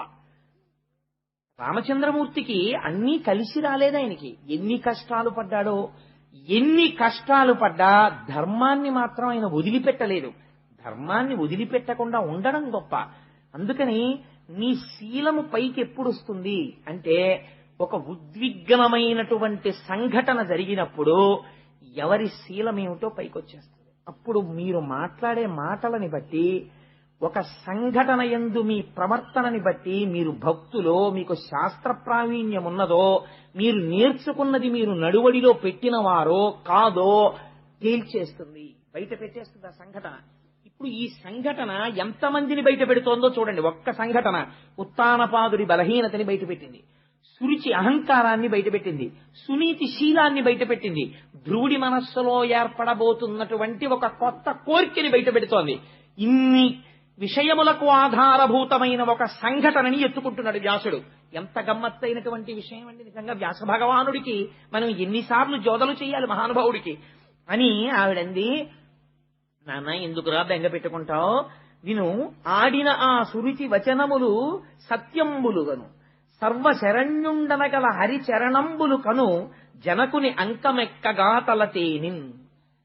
సురుచి ఏం చెప్పిందో అది పరమ యథార్థం. నిజంగా నీ తండ్రి యొక్క తొడ ఎక్కి కూర్చోవాలన్న కోరిక నీకుంటే, మీ తండ్రి మనస్సుని మళ్ళీ అలా మార్చగలిగిన వాడెవరో తెలుసా? సురుచిని తొక్కి పెట్టి సునీతిని పక్కకి తెచ్చుకోగలగాలి. ఇది నీ అంత నీకు సాధ్యం కాదు. ఈశ్వర పాదాలు పట్టుకోవాలి. పట్టుకుంటే సురుచిని తిరస్కరించగలవు, సునీతికి పెద్దపీట వేయగలవు, ఆత్మధర్మాన్ని భక్తితత్వాన్ని ఒప్పుకోగలవు, నీ ధర్మమునందు నువ్వు నిలబడగలవు, సురుచిని త్రోసిరాదనగలవు. నాకు అక్కర్లేదు ఈ భౌతిక సుఖాలని, ధర్మ విరుద్ధమైనటువంటి సుఖమునందు మమకారమును విడిచిపెట్టగలవు. అలా విడిచిపెట్టడానికి ఈశ్వరానుగ్రహం ఉండాలి. అందుకని ఏది సురుచి చెప్పిందో అది యథార్థం. నీకు నిజంగా నీ తండ్రి అంకం ఎక్కాలన్న కోరికుంటే నువ్వు శ్రీమన్నారాయణ పాదారవింద సంసేవనము చెయ్యగలగాలి. ఇలా ఏడవడం కాదురా, ఆయన గురించి ఏడవగలవా? ఏడిచాడు మీ తాత మహానుభావుడు స్వయంభవమనువు. అఖండమైన రాజ్యం ఇచ్చాడు త్రిముఖ బ్రహ్మగారు. మొట్టమొదట ఏది భూమండలం అని అడిగాడు స్వయంభవమనువు. హిరణ్యావత మహానుభావుడు ఆదివరాహమూర్తి అయ్యి వచ్చి యజ్ఞవరాహమూర్తి భూమిని పైకెత్తి మీ తాతకిచ్చాడు స్వయంభవమనువుకి. వరాహావతారం అంటే ఎంత గొప్పదో తెలుసా అండి? ఒక చోట ఒక మాట చెప్తారు. పోతనామాచ్యుల వారు ఆంధ్రీకరిస్తున్నారు భాగవతాన్ని. ఒక రాజుగారు అడిగారు, నాకు ఆ భాగవతాన్ని ఇమ్మని. అడిగితే పోతన గారు ఇవ్వనన్నారు ఎవ్వరికి. ఈ మనుజేశ్వరాధములకిచ్చి పురమ్ములు వాహనమ్ములు సొమ్ములు కొన్ని పుచ్చుకొని సొక్కి శరీరము బాసి కాలుచే సొమ్మెటవాటులంబడక సమ్మతి శ్రీహరికిచ్చే చెప్పే ఈ బొమ్మెల పోతనాచ్యుడొకడు భాగవతంబు జగద్ధితంబు గన్నని చెప్పుకున్నాడు. ఆయన ఒప్పుకోలేదు అంకితం ఇవ్వడానికి. ఆయనకి ఏం కానుకలు గుచ్చుకోట, ఆయనకి మమకారం లేదుట, ఈశ్వరుడి పాదాలు పట్టుకున్నవాట అని తెలుసుకుని ఆ రాజు వేటమిషతో వచ్చి భటుల్ని పంపాడు. పోతన గారిని తీసుకురండి నా దగ్గరికి. ఆ భటులు వెళ్ళారు.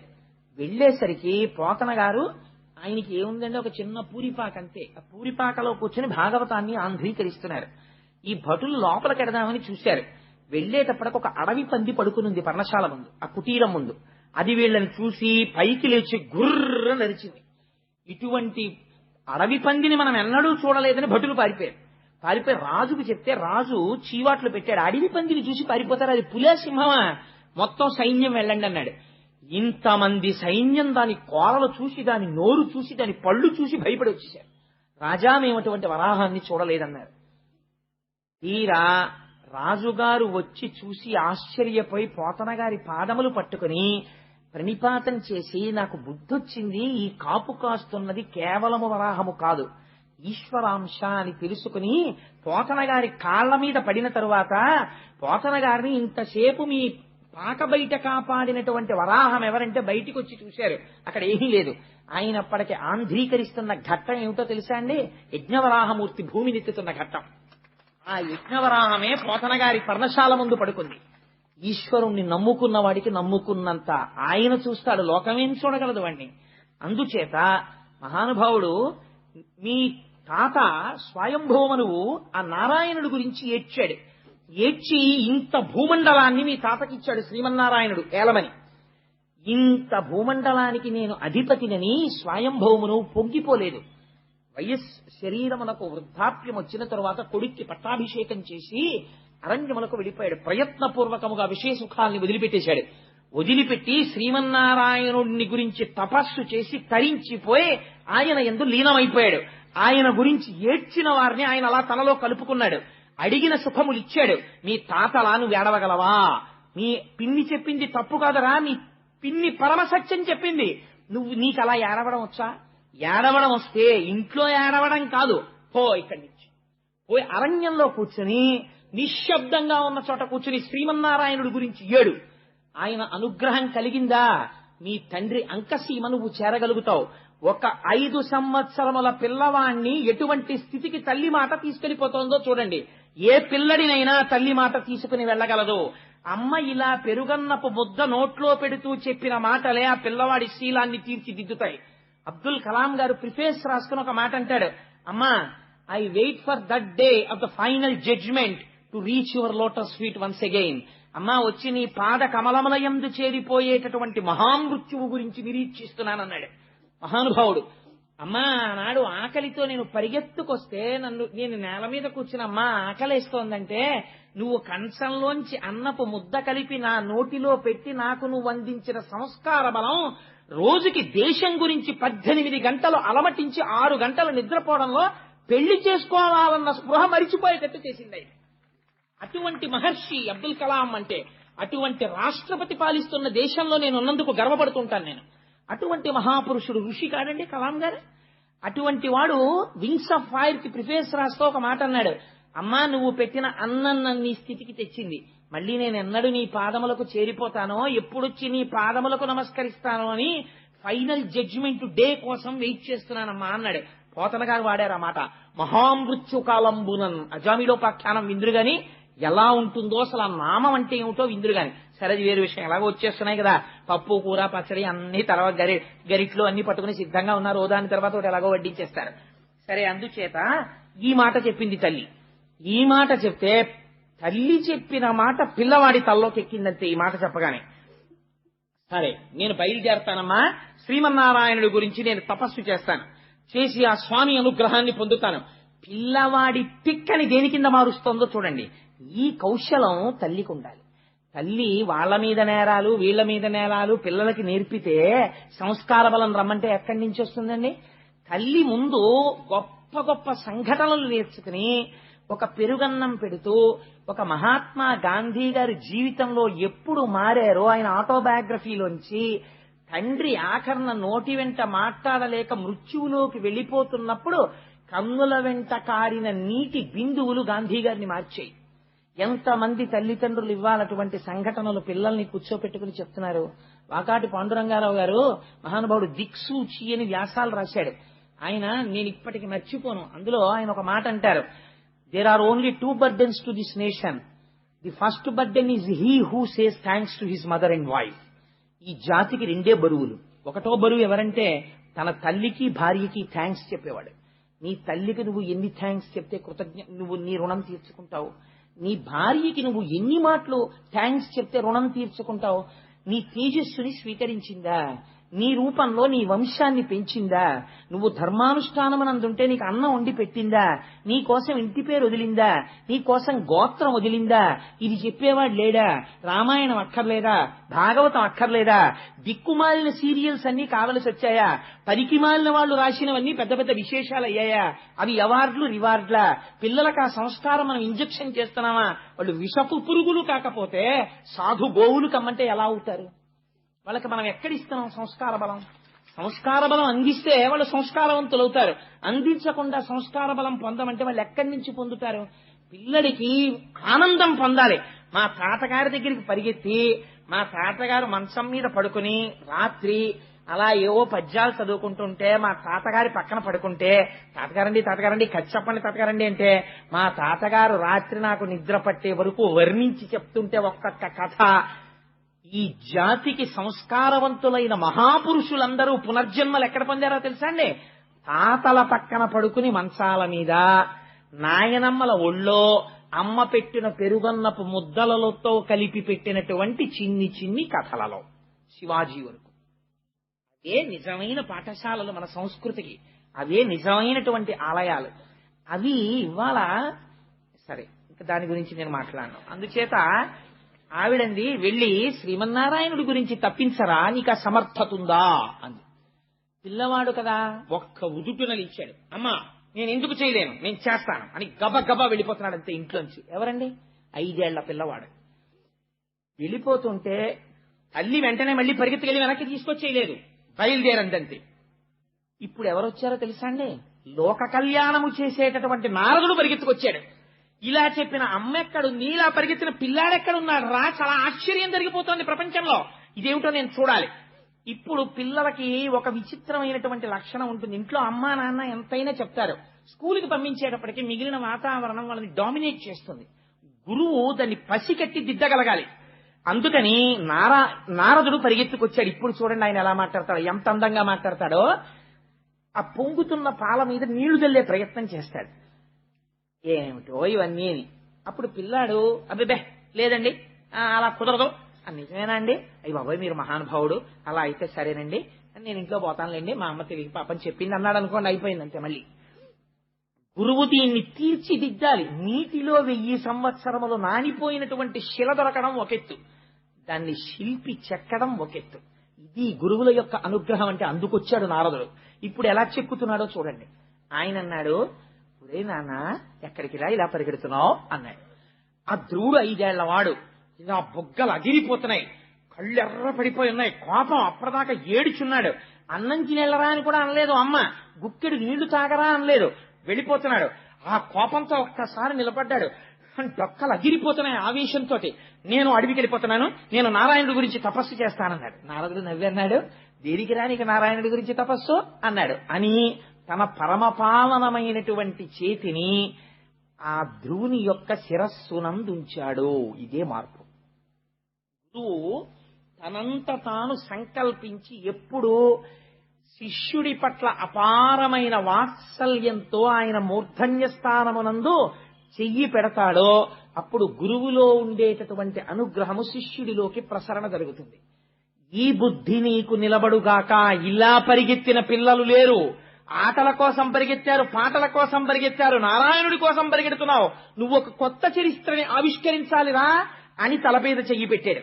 అంతే. ఆయన అన్నాడు, నేను అడవికి ఎందుకు వెళ్తున్నానో తెలుసా? నారాయణుడి కోసం వెళ్తున్నాను. ఏం చేస్తావు నారాయణుడి కనపడితే అన్నాడు. నోటికి తెలిస్తే కదా ఏం కోరాలో. అన్నిటికన్నా చాలా పెద్ద పదవి కోరుతానన్నాడు. పిల్లలు చూడండి, ఉదయం మీ నాన్నగారు కలెక్టర్ గారు రా, మీ బాబాయ్ గారు సూపరింటెండెంట్ రా, ఇంకొక ఆయన ప్రొఫెసర్ రా, నువ్వేమవుతావు? వాళ్ళకన్నా పెద్ద పోస్ట్ చేస్తానంటాడు. అంతకన్నా పెద్ద పోస్ట్ ఏమిట్రా? ఏమో నాకు తెలియదు, కానీ నేను ఇంకా పెద్ద చేస్తానంటాడు. అలా ఆ పిల్లాడి మాటల్ని యథాతథంగా తీసుకొచ్చేసిందండి భాగవతం. ఆయన అన్నాడు, నేను చాలా పెద్ద పదవికి వెళ్ళిపోతానన్నాడు. ఏం పెద్ద పదవికి వెళ్ళిపోతావురా అన్నాడు నారదుడు. ఏమో నన్ను అడక్కండి, ఆయనకి తెలుసు ఏం పెద్ద పదవి ఇవ్వాలో. ముందు నేను ఆయన్ని చూడాలి, ఆయన దగ్గర మాట్లాడాలి. మా అమ్మ చెప్పింది ఆయన ఇవ్వగలడని. మా నాన్న తొడ మీద ఎక్కద్దంది కదా మా పిన్ని, నేను ఇప్పుడు ఆయన గురించి తపస్సు చేస్తాను. ఆయన వస్తారు, వచ్చింది ఇది నమ్మకం. మా ఇంట్లో ఉన్న విగ్రహం అంటే ఎక్కడ కనపడతాడండి? ఈశ్వరుడు ఉన్నాడు, ఎందుకు కనపడాడు అన్న వాడికి కనపడతాడు. కదిలిపోతాడంతే పరమాత్మ. కనపడతాడు, ఆయన వస్తాడు, నేను ఆయన గురించి కూర్చుంటాను, ఆయన గురించి నామని చెప్పుకుంటాను, వస్తాడు. ఏం తెలుసు వీడికి తపస్సు అంటే తెలుసా, స్వాధ్యాయం తెలుసా, ఉపనిషత్తు తెలుసా, ఏం తెలుసు? ఆయన వస్తాడు. వచ్చిన తర్వాత నాకు మా నాన్న తొడ మీదకి ఎక్కనివ్వలేదు కదా, నేను స్వామిని అడుగుతాను, నాకు పెద్ద పదవి కావాలి స్వామి అంటాను, పెద్ద పదవి ఇస్తాడు.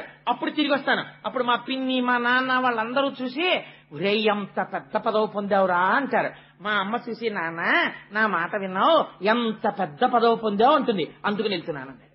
అంటే నారదుడు నవ్వన్నాడు, అసలు నువ్వు పొందేది ఏమిటో నీకు తెలీదా? పెద్ద పదవి పొందుతావా, అందుకు వెళ్ళిపోతున్నావా? సరేలే కానీ నేను ఒకటి చెప్పనా, ఇలా నారాయణుడి కోసం వెళ్ళిన వాళ్ళు చాలా మంది ఉన్నారు. ఎవరు వెళ్ళారో తెలుసా? ఇంద్రియములను జయించే ప్రయత్నం చేసి వెళ్లి కూర్చుని తపస్సు చేసి రాత్రింబవళ్లు బొటనవేలు మీద నిలబడి తపస్సు చేసిన వాళ్ళకి శ్రీమన్నారాయణ దర్శనం అవ్వలేదు. అంతంత కష్టాలు పడ్డ వాళ్ళకి. నువ్వు పిల్లవాడివిరా, నీకు తెలియదు, ఇంకా నీకు తిక్కొచ్చిందంటే దీన్ని తిక్కంటారు. పిల్లవాడివి, నీకు మానవమానాలేమిట్రా?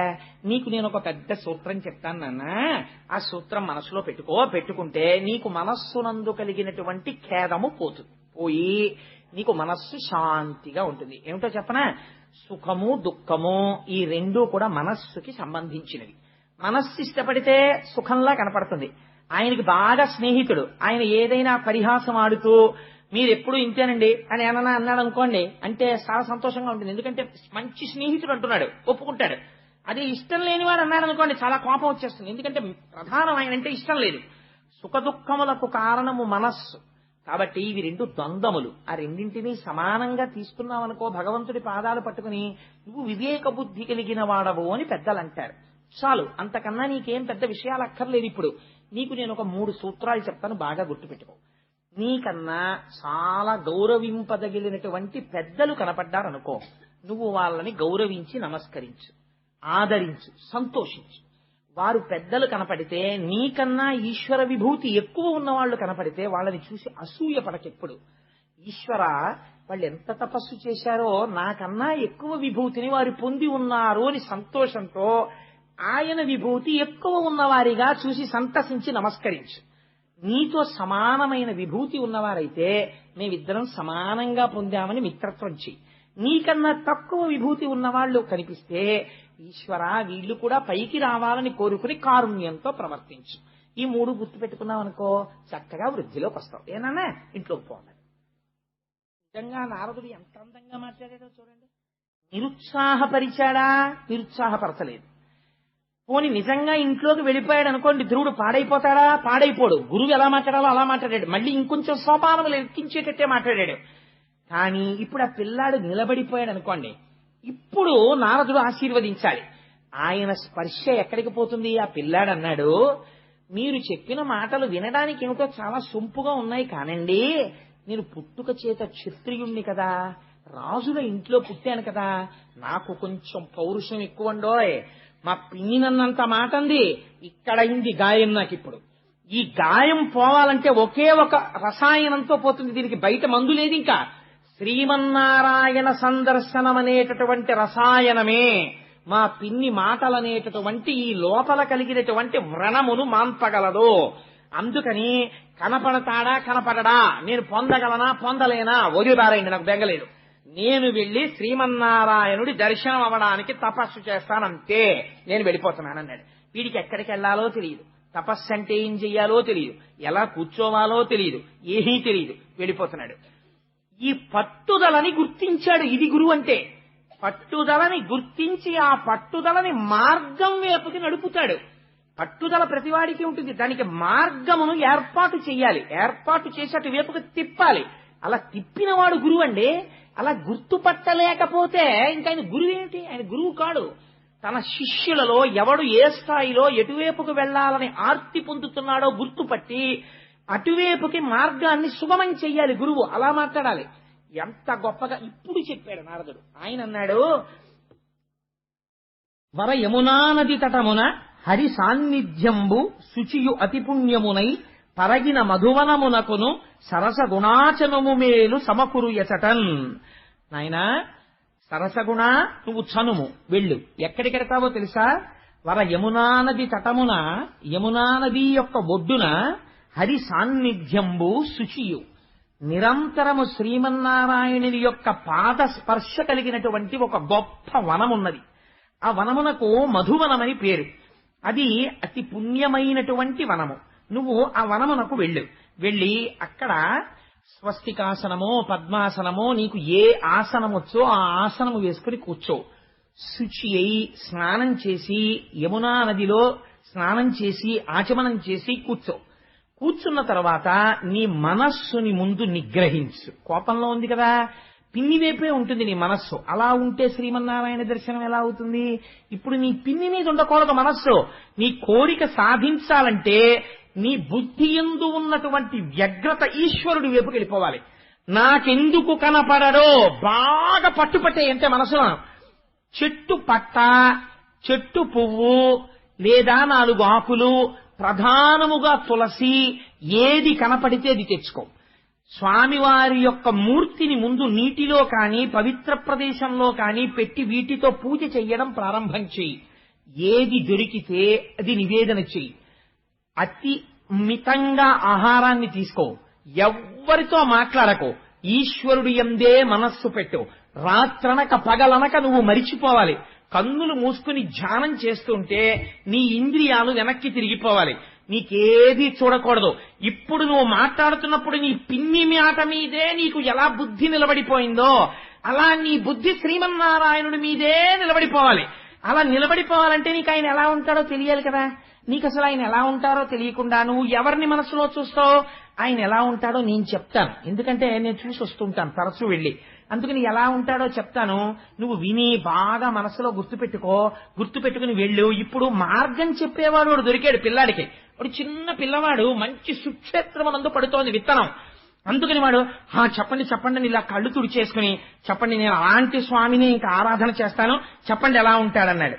నిజంగా నారదుడి మాటలంటే ఎలా ఉంటాయో, గురువు అంటే ఎలా ఉంటాడో, ఎటువంటి భూమికనందున్న వారిని ఉద్ధరిస్తాడో చూడండి. ఆయన అంటాడు, హార కిరీట కేయూర కంకణ ఘనభూషణుడాశ్రిత పోషణుండు లాలిత కాంచీ కలాప శోభిత కటిమండలుండంచిత కుండలుండు మహనీయ కౌస్తుభమణి గృణిచారు గ్రైవేయ కుండానందదాయకుండు సలలిత ఘన శంఖ చక్ర గదాపద్మ హస్తుండు భువన ప్రశస్తుడజుడు తమ్ర సౌరభ వనమాలికాధరుండు హత విమోహుండు నవ్య పీతాంబరుండు లలిత కాంచననూపురలంకృతుండు నిరతిశయ సద్గుణుండు దర్శనీయతముడు.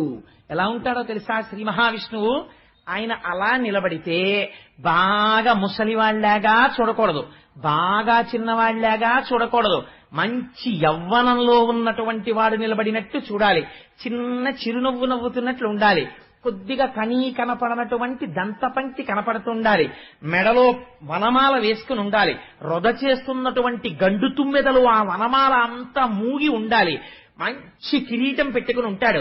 చెవులకి ఇలా మణికుండలములు పెట్టుకుని ఉంటాడు. వాటి యొక్క కాంతులు బుగ్గల మీద పడుతుంటాయి. చక్కటి కంఠం. ఇలా కుడి చేతిలో చక్రం పట్టుకుంటాడు, ఎడం చేతిలో తెల్లటి శంఖం ఉంటుంది. 2 రాజహంసలు పట్టుకున్నాడా అన్నట్టుంటాడు. ఒక చేతిలో గద పట్టుకుంటాడు. మన గురువాయూరప్పు ఉంటారే అలాగా ఒక చేతిలో గద పట్టుకుంటాడు. ఇవాళ నేను ఆ గుడిలోకి వెళ్ళేటప్పటికీ గద బాగా కనపడింది. ఓహో ధ్రువంతే రాజా అని ఆయన మంత్రం చెప్తున్నారు. ఓహో ధ్రువ శబ్దం గద. ఓహో స్వామి నన్ను అనుగ్రహిస్తున్నారనుకున్నాను. ఆ గద పట్టుకుని ఉంటాడు. ఒక చేతిలో పద్మం పట్టుకుని ఉంటాడు. బలిష్టమైనటువంటి తొడలు, పచ్చటి పట్టుపీతాంబరం కట్టుకుని ఉంటాడు. తులసి చేత అర్చింపబడినటువంటి పాదములు కలిగి ఉంటాడు. వెలిగిపోతూ ఉంటాడు. ఎంత అందంగా ఉంటాడో! సన్నటి నడుముతో ఉంటాడు. విశాలమైన వక్షస్థలంతో ఉంటాడు. కంభుకంఠుడై ఉంటాడు. మెడ నిండా పుష్పమాలలు వేసుకుని ఉంటాడు. అసలు ఆయన్ని చూడగానే అబ్బా అనిపిస్తుంది. ఎంత చూసినా తనివి తీరకుండా మనసులో ఆనందం పొంగిపోయేటట్టు చూడు. అంతేకాని అబ్బాయి ఎంతసేపు చూస్తానులేండి ఇంకా అలా చూసి విసుగెత్తుతోందని చూడకు. చూడడంలో రమించిపోతూ చూడడం మొదలెట్టు. అలా చూడగా నీ మనస్సు లగ్నం అయిపోతుంది. అలా చూసి ఆహారం సంగతి కూడా మరిచిపోయి నీకు గుర్తుండకూడదు. కానీ ఎప్పుడైనా శరీరాన్ని నిలబెట్టడానికి ఆహారం తీసుకో. ఏనన్నా అలా లోపల నారాయణుణ్ణి చూడు, నీకు నారాయణుడు కనపడతాడన్నాడు. నేను తప్పకుండా అలా చేస్తానండి అన్నాడంతే. ఇది గురువు అంటే. వెళ్ళిపోయాడంతే. గబ గబ గబ గబ గబ నడిచి వెళ్ళిపోయాడు అరణ్యానికి. యమునా తటం కనపడింది. స్నానం చేశాడు, ఆచమనం చేశాడు. వెంటనే చెప్పాడు కదా నారదుడు, నీకు కోపం ఉండకూడదు, ఇంకా పిన్ని అవి గుర్తు రాకూడదన్నాడు. ఓ పద్మాసనం వేసుకున్నాడు. శరీరాన్ని నిలబెట్టుకోవడానికి మాత్రమే ఆహారం తినమన్నాడు. అన్ని తులసి దళాలు తెచ్చేవాడు, అన్ని పువ్వులు తెచ్చేవాడు. ఇక్కడే ఉన్నాడు నారాయణుడు, నిన్ను రక్షిస్తాడు, నువ్వు బెంగ పెట్టుకోకు, నీకు నేను ద్వాదశాక్షరీ మంత్రోపదేశం చేస్తున్నాను, 7 రోజులు నువ్వు నిష్ఠతో చేసేటప్పటికీ దేవతలు నీకు కనపడతారు రా అన్నాడు. అందుకని ఇప్పుడు స్వామి ఇక్కడున్నారు, నాకేం బెంగ అనుకున్నాడు, నాకేం భయం. స్వయంగా నారదుడు చెప్పాడు ఈ మాట, నాకు ఇంకా భయం లేదు, నా స్వామి చూసుకుంటాడు అనుకున్నాడు. ఎంత తొందరగా నా స్వామి వచ్చేస్తాడా, నేను ఎంత బాగా చేసేస్తానా, ఎంత తొందరగా లొంగిపోతాడా, ఇదే తాపత్రయం. అంతే పిల్లల యొక్క చిత్తం అలా ఉంటుందండి వాళ్ళని. కానీ మీరు సరిగ్గా పెట్టగలిగితే అంతే. తులసి తెచ్చాడు, 4 పట్టలు తెచ్చాడు, ఇన్ని ఆకులు తెచ్చాడు, ఇన్ని పువ్వులు తెచ్చాడు, ఆరాధన చేసేసేవాడు. మొదటి నెలలో 3 రోజులకొకసారి వెలగపండు రేగుపళ్ళు తినేవాడు. ఆ తర్వాత 6 రాత్రులకొక్కసారి, 2వ నెలలో 6 రాత్రులు పూర్తయిన తర్వాత కొద్దిగా గడ్డి, ఇన్ని ఆకులు తినేవాడు. 3వ నెలలో 9 రాత్రులకొక్కసారి కొద్దిగా నీళ్లు తాగేవాడు. 4వ నెలలోకి వచ్చేసరికి 12 రాత్రులకొకసారి వాయుభక్షణం చేసేవాడు. అదేమిటంటే వాయుభక్షణం ఎలా చేస్తారు అని మీకు అనుమానం రావచ్చు. వాయుభక్షణం అంటే ఆ పిల్లవాడి యొక్క బుద్ధి వ్యగ్రత చేత, వాడి యొక్క నిష్ఠ చేత వాడికి తెలియకుండా ప్రాణాయామము, పూరకము, రేచకము, కుంభకము వచ్చేసాయి. వాడొక్కసారి ఊపిరి తీస్తే 12 రోజులు ఆ ఊపిరిని నిలబెట్టేసేవాడు. నిలబెట్టేసి శ్రీమన్నారాయణ దర్శనం చేస్తూ ఉండిపోయేవాడు. అలా కుంభకం చేసి 12 రాత్రులకొక్కసారి విడిచిపెట్టేవాడు. విడిచిపెట్టి కాసేపు అని ఊపిరి తీసేవాడు. మరాళి మందగమనామహాలా వన్యసేవది, ఆ ఊపిరిని తీసి శరీరాన్ని పోషించేవాడు. మళ్లీ అంతే కుంభకం చేసేవాడు. కుంభకం చేసి మళ్లీ భగవంతుడి గురించి ఆలోచన చేస్తూ 5వ నెల వచ్చేసరికి బొటనవేలు మీద నిలబడేవాడు. ఏదో కొంతకాలం అయిపోయిన తర్వాత బొటనవేలు నెప్పెట్టినట్టు అనిపిస్తే కుడికాలు తీసి యువతల పెట్టి ఎడమకాలి బొటనవేలు మీద నిలబడేవాడు. ఆ స్థితికి వెళ్లేటప్పటికి 5వ నెల వచ్చేసరికి ఏ స్థితి వచ్చేసిందో తెలుసా అండి? ఈ పిల్లవాడి నిష్టకి కుడికాలి బొటనవేలు తీసి ఇలా పెట్టేటప్పటికి భూమండలం అంతా ఇటు ఒరిగిపోయింది. పిల్లవాడు ఎడమ బొటనవేలు ఇటు పెట్టేటప్పటికి భూమండలం ఇటు వంగిపోయింది. పిల్లలు ఆడుకుంటుంటారే ఏదో ఇలా ఎక్కి ఇలాగా, అలా భూమండలం అటు ఇటు ఒరగడం ప్రారంభమైంది. వాడి శక్తి చేత, వాడి తపశ్శక్తికి వాడిలోంచి తపోధూమములు పైకి లేస్తున్నాయి. వాడికి తెలియదు అది గమ్మత్తు. వాడికి ఒకటే కోరిక. ఏమిటా కోరిక? నారాయణుణ్ణి చూడాలి. ఇలా అపారమైన తపస్సు చేసేస్తున్నాడు. చేసేస్తుంటే అప్పుడు దేవతలందరూ ఏమిట్రా భూమండలమే కంపించిపోతోందని బెంగ పెట్టుకుని గబగబా వైకుంఠానికి వెళ్ళారు. అక్కడ సాకారుడై ఉంటాడు, అంతటా ఉంటాడు పరమాత్మ శ్రీ మహావిష్ణువు. కానీ భక్తులను అనుగ్రహించడానికి ఒక ఆకారమును తాను పొందుతాడు. అలా పొందిన ఆకారము విష్ణువు యొక్క ఆకారము, అది సగుణం అంటారు. అటువంటి సగుణమైన మూర్తి దగ్గరికి వెళ్లి ప్రార్థన చేశారు. ఒక విచిత్రమైనటువంటి విషయం, దేవతలకు సంకటం ఎందుకు వచ్చిందో తెలుసా అండి? ఇప్పుడు అదేమో యవ్వనంలో ఉన్నవాడు తపస్సు చేస్తున్నాడు అనుకోండి, వాళ్ళు అప్సరసని పిలిచి భంగం చేసి పారాయని పంపించేస్తారు. పిల్లాడు 5 ఏళ్ల పిల్లాడు, వీడి దగ్గరికి ఎవరిని పంపిస్తారు? వీడిని ఇప్పుడు అసలు ఎలా నిగ్రహించాలో వాళ్ళకి అర్థం కాలేదు. పైగా వీడికి లోపల ఇంకా ఎంత పూనిక పట్టేసిందంటే నేను నారాయణుణ్ణి చూడాలి ఈ కళ్ళతో, అంతే. వాడు ఇంకా ఎంత తపస్సు చేసేస్తున్నానో వాడికి తెలియదు, అలా చేసేస్తున్నాడు అంతే. ఇంకా ఇంత గొప్ప తపస్సు సృష్టిలో లేదు. ఇటువంటి తపస్సు చేస్తూ ఆయన దగ్గరికి వెళ్లారు. స్వామి ఇదేం విచిత్రం అండి, 5 ఏళ్ల పిల్లాడేమిటి, 5 నెలలు తపస్సు ఇంతే, only 5 months short term programme. కానీ ఆ తపస్సు ఇప్పటివరకు ఎవరూ చేయలేదు. వాడి కోరిక ఏమిటో తెలియదు. పోనీ విచిత్రం ఏంటంటే వాడు ఈ కోరికతో చేస్తున్నాడు, ఇంద్ర పదవి కోసం చేస్తున్నాడు అనుకోండి, ఇంద్రుడు కంగారు పడిపోయి ఏదో ఒకటి చేసేస్తాడు. చాలా పెద్ద పదవి కావాలంటాడంటే నారదుడు అడిగితే కూడా వాడికే తెలియదు వాడికి కావలసిన పెద్ద పదవి ఏమిటో. అసలు ఆ పెద్ద పదవి ఏమిటి, వాడు ఎందుకు చేస్తున్నాడు, మీరు కావాలంటాడు, మీరే ఇవ్వాలంటాడు, అసలు ఏమిటి అల్లరి. స్వామి మీరు బయలుదేరి ఒక్కసారి వెళ్ళండి స్వామి, ఏమనుకోవద్దు, ఇలా అయిపోతోంది భూమండలం అంతాను అన్నారు. అంటే ఆయన అన్నాడు ఒక నవ్వు నవ్వి, ఎవడు రానా గురించి ఏడ్చి ఇలా తప్పించినవాడు వాణ్ణి చూడ్డానికి పొంగిపోతూ పెడుతున్నానన్నాడు అని. లక్ష్మీ సహితుడై గరుడ వాహనారూఢుడై ధ్రువుడు తపస్సు చేస్తున్నటువంటి మండలానికి వచ్చాడు. వచ్చి ఒక్కసారి ఆ భూమండలం మీద నిలబడి సాక్షాత్కరించాడు. సాక్షాత్కరించేటప్పటికి పిల్లవాడండి, చిన్నవాడు, ఆయనకి ఏం తెలుసు ధ్రువుడికి. కళ్ళు విప్పి చూశాడు. ఓ ఎదురుగుండా తేజోవిరాజితమైనటువంటి మూర్తి దర్శనమిచ్చాడు. ఎవ్వరికీ దర్శనమివ్వని స్వామి, మాంసనేత్రములకు గోచరము కాని స్వామి ఈ నేత్రములకు ధ్రువుడికి దర్శనమిచ్చాడు. ఇస్తే విచిత్రం ఏంటంటే వీడికి నారాయణ అని పిలవడం కానీ ఆ తర్వాత స్తోత్రం చేయడం కానీ రాదు. ఎందుకంటే వాడు ఏమైనా చదువుకుంటే కదా, వాడికి గురుముఖత విద్య లేదు, వాడు పురాణం చదవలేదు, వాడు ఉపనిషత్తు చదవలేదు, వాడి కోరిక ఏమిటో వాడికి తెలియదు, వాడు వచ్చి తపస్సు చేశాడు. ఇప్పుడు స్వామి వచ్చిన తరువాత కనీసం స్వామి మీ అంతటి మహాపురుషులు వచ్చి దర్శనమిచ్చారు అని ఏదో అనాలి కదా, ఒక స్వాగత వాక్యం. వీడు నేను కోరుకున్న స్వామి కనపడ్డారని జుర్రేస్తున్నాడు కళ్ళతోటి. అంతే, ఆపాదమస్తక నారదుడు ఎలా చెప్పాడో అలాగే ఉన్నాడు. కాదు కాదు, దానికి కోటి రెట్లున్నాడు. నోటితో చెప్పడం కుదరదనమాట అని జుర్రుకుని ఆనందంలో తాగేస్తూ ఇలా పైనుంచి కిందకి, కింద నుంచి పైకి, పైనుంచి కిందకి చూస్తూ అలాగే కూర్చుని ఉండిపోయాడు.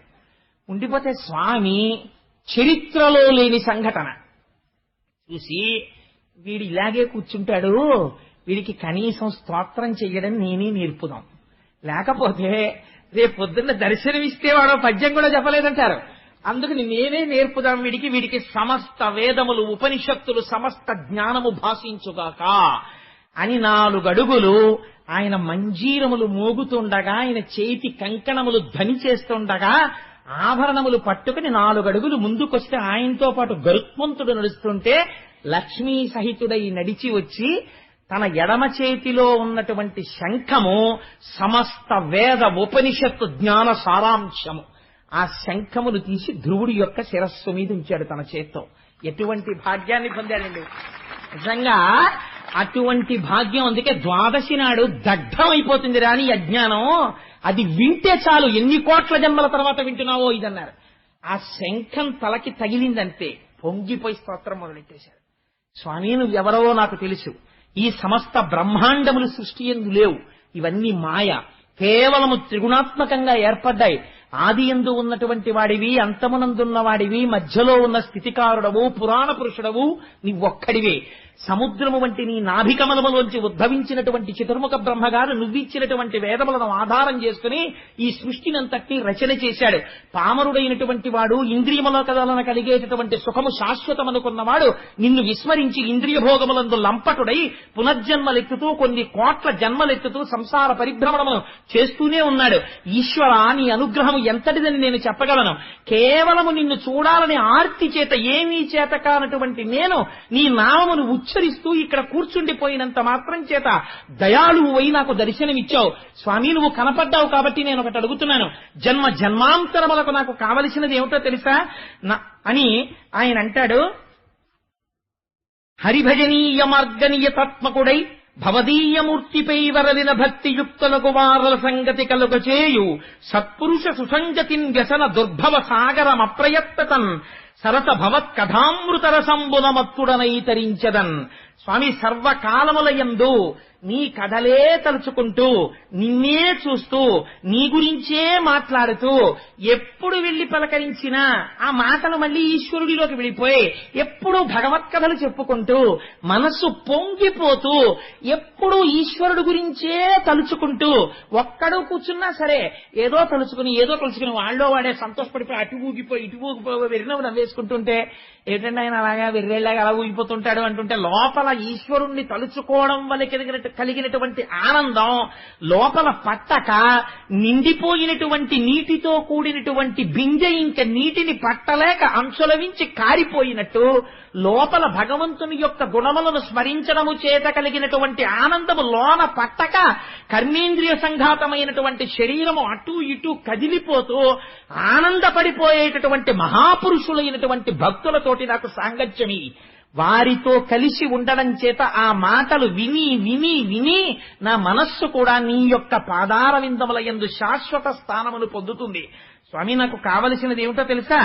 నిరతము తావకీన భజనీయ పదాబ్జ సుగంధ లబ్ధి ఎవ్వరి మది నొందగా కలుగు వారలు తత్ప్రియ మర్చదేహమున్నరయ తదీయ దార తనయాది సుహృద్గృహ బంధు వర్గమున్మరతురు విశ్వతోముఖ రమాహృదయేశ ముకుంద మాధవ. ఎన్ని మాటలు వచ్చేసాయో చూడండి. ఆ శంఖం తగలగానే ఆయన అంటున్నాడు, సంసారములో లేరా అంటే సంసారములో ఉంటారు, సంసారం వదిలేశారా అంటే వదిలేసినట్టు కనపడదు. సంసారములో ఉంటారు, భార్య గుర్తుండదు, పిల్లలు గుర్తుండరు, ఎప్పుడు మనస్సంతా దేని మీద రమిస్తుంటుంది? ఈశ్వరుడి మీద రమిస్తుంటుంది. అలా ఎప్పుడు రమించిపోతూ రమించిపోతూ ఆఖరికి దేహం పడిపోతున్నప్పుడు కూడా ఈ శరీరం పడిపోతోందనేటటువంటి మృత్యుభయాన్ని పొందకుండా ఆఖరి శ్వాసలో కూడా నిన్నే తలుచుకుంటూ పొంగిపోయే లక్షణం ఉన్నటువంటి మహాభాగవతులు నిన్నే పొందుతున్నారు స్వామి, నీలో ఐక్యమైపోతున్నారు. అటువంటి వారితోటి నాకు సాంగత్యం ఇప్పించు తండ్రి అని అడిగాడు. అడిగితే స్వామి చూసన్నారు, ఊరే నువ్వు చాలా గొప్ప స్తోత్రం చేశావురా, మహావైరాగ్యం ఉన్న వాళ్ళు ఇటువంటి స్తోత్రం చేయరు. నీ స్తోత్రం నన్ను చాలా ఆనందపరిచింది, కానీ నీకేం కావాలి అని నేను అడగాలి. ఇప్పుడు అడిగితే నువ్వేం చెయ్యాలి? అయ్యా స్వామి నాకు ఇది కావాలండి అని అడగాలి. దీన్ని స్వామి దర్శనమివ్వడం, భక్తుడు వరం అడగడం, స్వామి వరాన్ని ఇవ్వడం అంటారు. నీకు నారదుడు చెప్పాడు కదా, నేను ఏదైనా ఇవ్వగలను అని మీ అమ్మ చెప్పింది కదా, అందుకే కదా నువ్వు తపస్సు చేశావు. నువ్వు బయలుదేరేటప్పుడు ఏమని బయలుదేరావు? నాకు పెద్ద పదవి కావాలని బయలుదేరావు. నీకు పెద్ద పదవి అంటే నీకు ఏమిటి చెప్పాలో నీకు చేత కాదు, కానీ ఇది నువ్వు పెద్ద పదవి అన్నది ఏమిటో నాకు ఒక్కడికే తెలుసు. కానీ అది ఎవరికి ఇవ్వరు ఆ పదవి. కానీ ఊరే ఇంత చిన్నవాడివా పదవి ఏమిటో తెలియకుండా ఇంత తపస్సు చేసేసావు, అందుకే నీకు ఇచ్చేస్తున్నాను ఆ పదవి. ఏమిటో తెలుసా పదవి? ధర్మము, అగ్ని, కశ్యపుడు, సప్తర్షులు, కాలము, నక్షత్ర మండలము, ఋతువులు, సూర్యచంద్రాది గ్రహములు, ఈ బ్రహ్మాండములు ఏది కదలకపోతే దాన్ని ఆధారంగా చేసుకుని రంగులు రాట్నం తిరిగినట్టు తిరుగుతాయో అటువంటి ధ్రువమండలం కింద నిన్ను మార్చేస్తున్నాను. నువ్వు ధ్రువమండలమై వినువీధిన వెలుగుతుంటే నిన్ను ఆధారం చేసుకుని సమస్త జ్యోతిశ్చక్రము తిరుగుతుంటుంది. అటువంటి పదవిని నీకు అనుగ్రహిస్తున్నానన్నాడు. అంటే అసలు ధ్రువుడికి అలాంటి పదవి ఉంటుందని తెలియదు, పొంగిపోయాడు. ఇది స్వామి అనుగ్రహం అంటే. అందుకే శంకరాచార్యులు వారు అంటారు, ఈశ్వరుణ్ణి నువ్వు అడక్కు అంటారు. నీకేం వచ్చని అడుగుతావు? నువ్వు అడక్కు, నీకు నోటితో తెలియదు. స్వామి నువ్వు రక్షించు అను. ఆయనకి తెలిసి నీకేమిచ్చి కాపాడుకోవాలో ఆయన ఇస్తాడు. ఏమండి ఆయన్ని ఎంతో మంది ఎన్నో అడిగారు, ఇలా అడిగిన వాళ్ళు ఉన్నారా అని. నీకంత పదవి ఇచ్చానురా, కానీ ఇప్పుడే కాదు, నువ్వు ఇంటికెళ్ళు. నీకు భవిష్యత్తు కూడా చెప్పేస్తున్నాను. నీ తమ్ముడు మరణిస్తాడు, నీ పిన్ని మరణిస్తుంది, నీకు రాజ్యాభిషేకం జరుగుతుంది. జరిగిన తరువాత తదనంతర కాలమునందు నువ్వు వైరాగ్యం పూర్ణంగా సిద్ధించి తపస్సు చేస్తావు. అప్పుడు నిన్ను అటువంటి ధ్రువమండలానికి తీసుకెళ్లి తర్వాత నాలో ఐక్యం చేసేసుకుంటాను. ఇదే నీకు చిట్ట చివరి జన్మ అని చెప్తే ధ్రువుడు అని చెప్పి స్వామి అంతర్ధానం అయిపోయాడు. అంతర్ధానం అయిపోతే ధ్రువుడు చాలా దిగులుగా ముఖం పెట్టి, అయ్యో ఇంత తపస్సు చేస్తే నాకు ఇదా ఫలితమని ఏడుపు మొహంతో బయలుదేరాట. అది విచిత్రం. మీరు విచిత్రం చూసారా? ఆయనంత పదవిస్తే ఈ పిల్లాడికి ఏమిటో ఇంత తపస్సు చేస్తే శ్రీమన్నారాయణుడు కనపడితే పెద్ద పదవిస్తాడనుకుంటే ఇదా నాకు ఇచ్చింది అని ఏడుస్తూ వెడుతున్నట్టంటే చిన్న బుచ్చుకున్న మొహంతో. అంత ధ్రువుండును పంకేరుహాక్ష పాద కమల సేవోసాదిత మనోరథములు తనదియో తనదు చిత్తంబులోన తుష్టి పొందక చనియ విశిష్ట చరిత్ర. విదురుడితో చెప్తున్నాడు మైత్రేయుడు. మనసులో తృప్తి లేకుండా తలంచుకుని ఏదో ఓడిపోయిన వాళ్ళ అలా నడుస్తున్నాడు అన్నారు. అంటే విదురుడు తెల్లబోయాడు. ఇదేమిటయా, నేను ఎక్కడ కనీ విని ఎరుగని ఇంతటి పదవి ఇస్తే ఇంతటి ధ్రువుడు ఇంత గొప్ప పదవొచ్చిందని సంతోషపడ్డం మానేసి ఇలా తలంచుకుని ఏడుస్తూ వెళ్ళడం ఏమిటయ్యా అన్నాడు. అంటే మైత్రేయుడు అన్నాడు, అనగా పినతల్లి తన్ను పల్కిన దురుక్తి బాణ విద్ధాత్ముడగుచు తద్భాషణములు చిత్తమున తల్చుచుండుటను చేసి ముక్తి కొరమికి నత్మలో వగగుందుచుండే. ఆ పిల్లవాడు అనుకున్నట్ట, అయ్యవారి స్వామివారి చేతి శంఖం తలకి తగిలింది కదా, నేను తెలియక నా పిన్ని మాటలు నా హృదయంలో నాటుకోవడం వల్ల నాన్నగారి తొడ మీద నన్ను కూర్చోపెట్టుకోలేదు అన్న కారణంతో బయలుదేరుతున్నప్పుడు నాకు పెద్ద పదవిని బయలుదేరాను. సనక సనందనాది మహర్షులు ఎన్ని కోట్ల సంవత్సరముల నుంచో తపస్సు చేసి జ్ఞానం అంటే ఏమిటో తెలుసుకుందామని ఏ స్వామిని దర్శనం చేద్దామని ప్రయత్నం చేస్తున్నారో అటువంటి వాడు నాకు దర్శనం ఇచ్చాడు. నేనేం అడిగి ఉండాల్సింది? స్వామి నాకు మోక్షమి అని అడిగి ఉండాల్సింది. నేనేమో ఏమీ మాట్లాడలేదు. అనవసరంగా పెద్ద పదవన్నాను. ఇప్పుడు నేను కొన్నాళ్ళు ఆ ధ్రువ మండలంలో ధ్రువుడిగా ఉండాలి, హాయిగా మోక్షం పొందేస్తే ఎంత బాగుండేది అనుకున్నట్ట వాడు. అందుకుని వాడికి తృప్తి పొందలేదు అంటే ఇప్పుడు మీకేమర్థం అవుతోంది? స్వామి శంఖం ఎవరికి తగిలిందో వాడు ముక్త పురుషుడు అవుతాడు. వాడికి ముక్తి ఎందే కోరిక ఉంటుంది. కానీ బయలుదేరినప్పుడే కోరిక కోడాడో అది అనుగ్రహించకుండా స్వామి ఉండరు. అందుకని అటువంటి కోరికను అనుగ్రహించడానికి స్వామి సిద్ధపడ్డారు. అంటే ఇది ధ్రువుడి యొక్క మనస్సు 5 ఏళ్లలో ఎంత పరిణితి చెందిపోయిందో చూడండి, ఎంత స్థితికి వెళ్ళాడో చూడండి. ఈలోగా నారదుడి సంతోషం ఏమిటో తెలుసా అండి? నారదుడి లాంటి వాడు ఎక్కడ ఉంటారండి? ఉత్తానపాదుడి దగ్గరికి వెళ్ళాడు.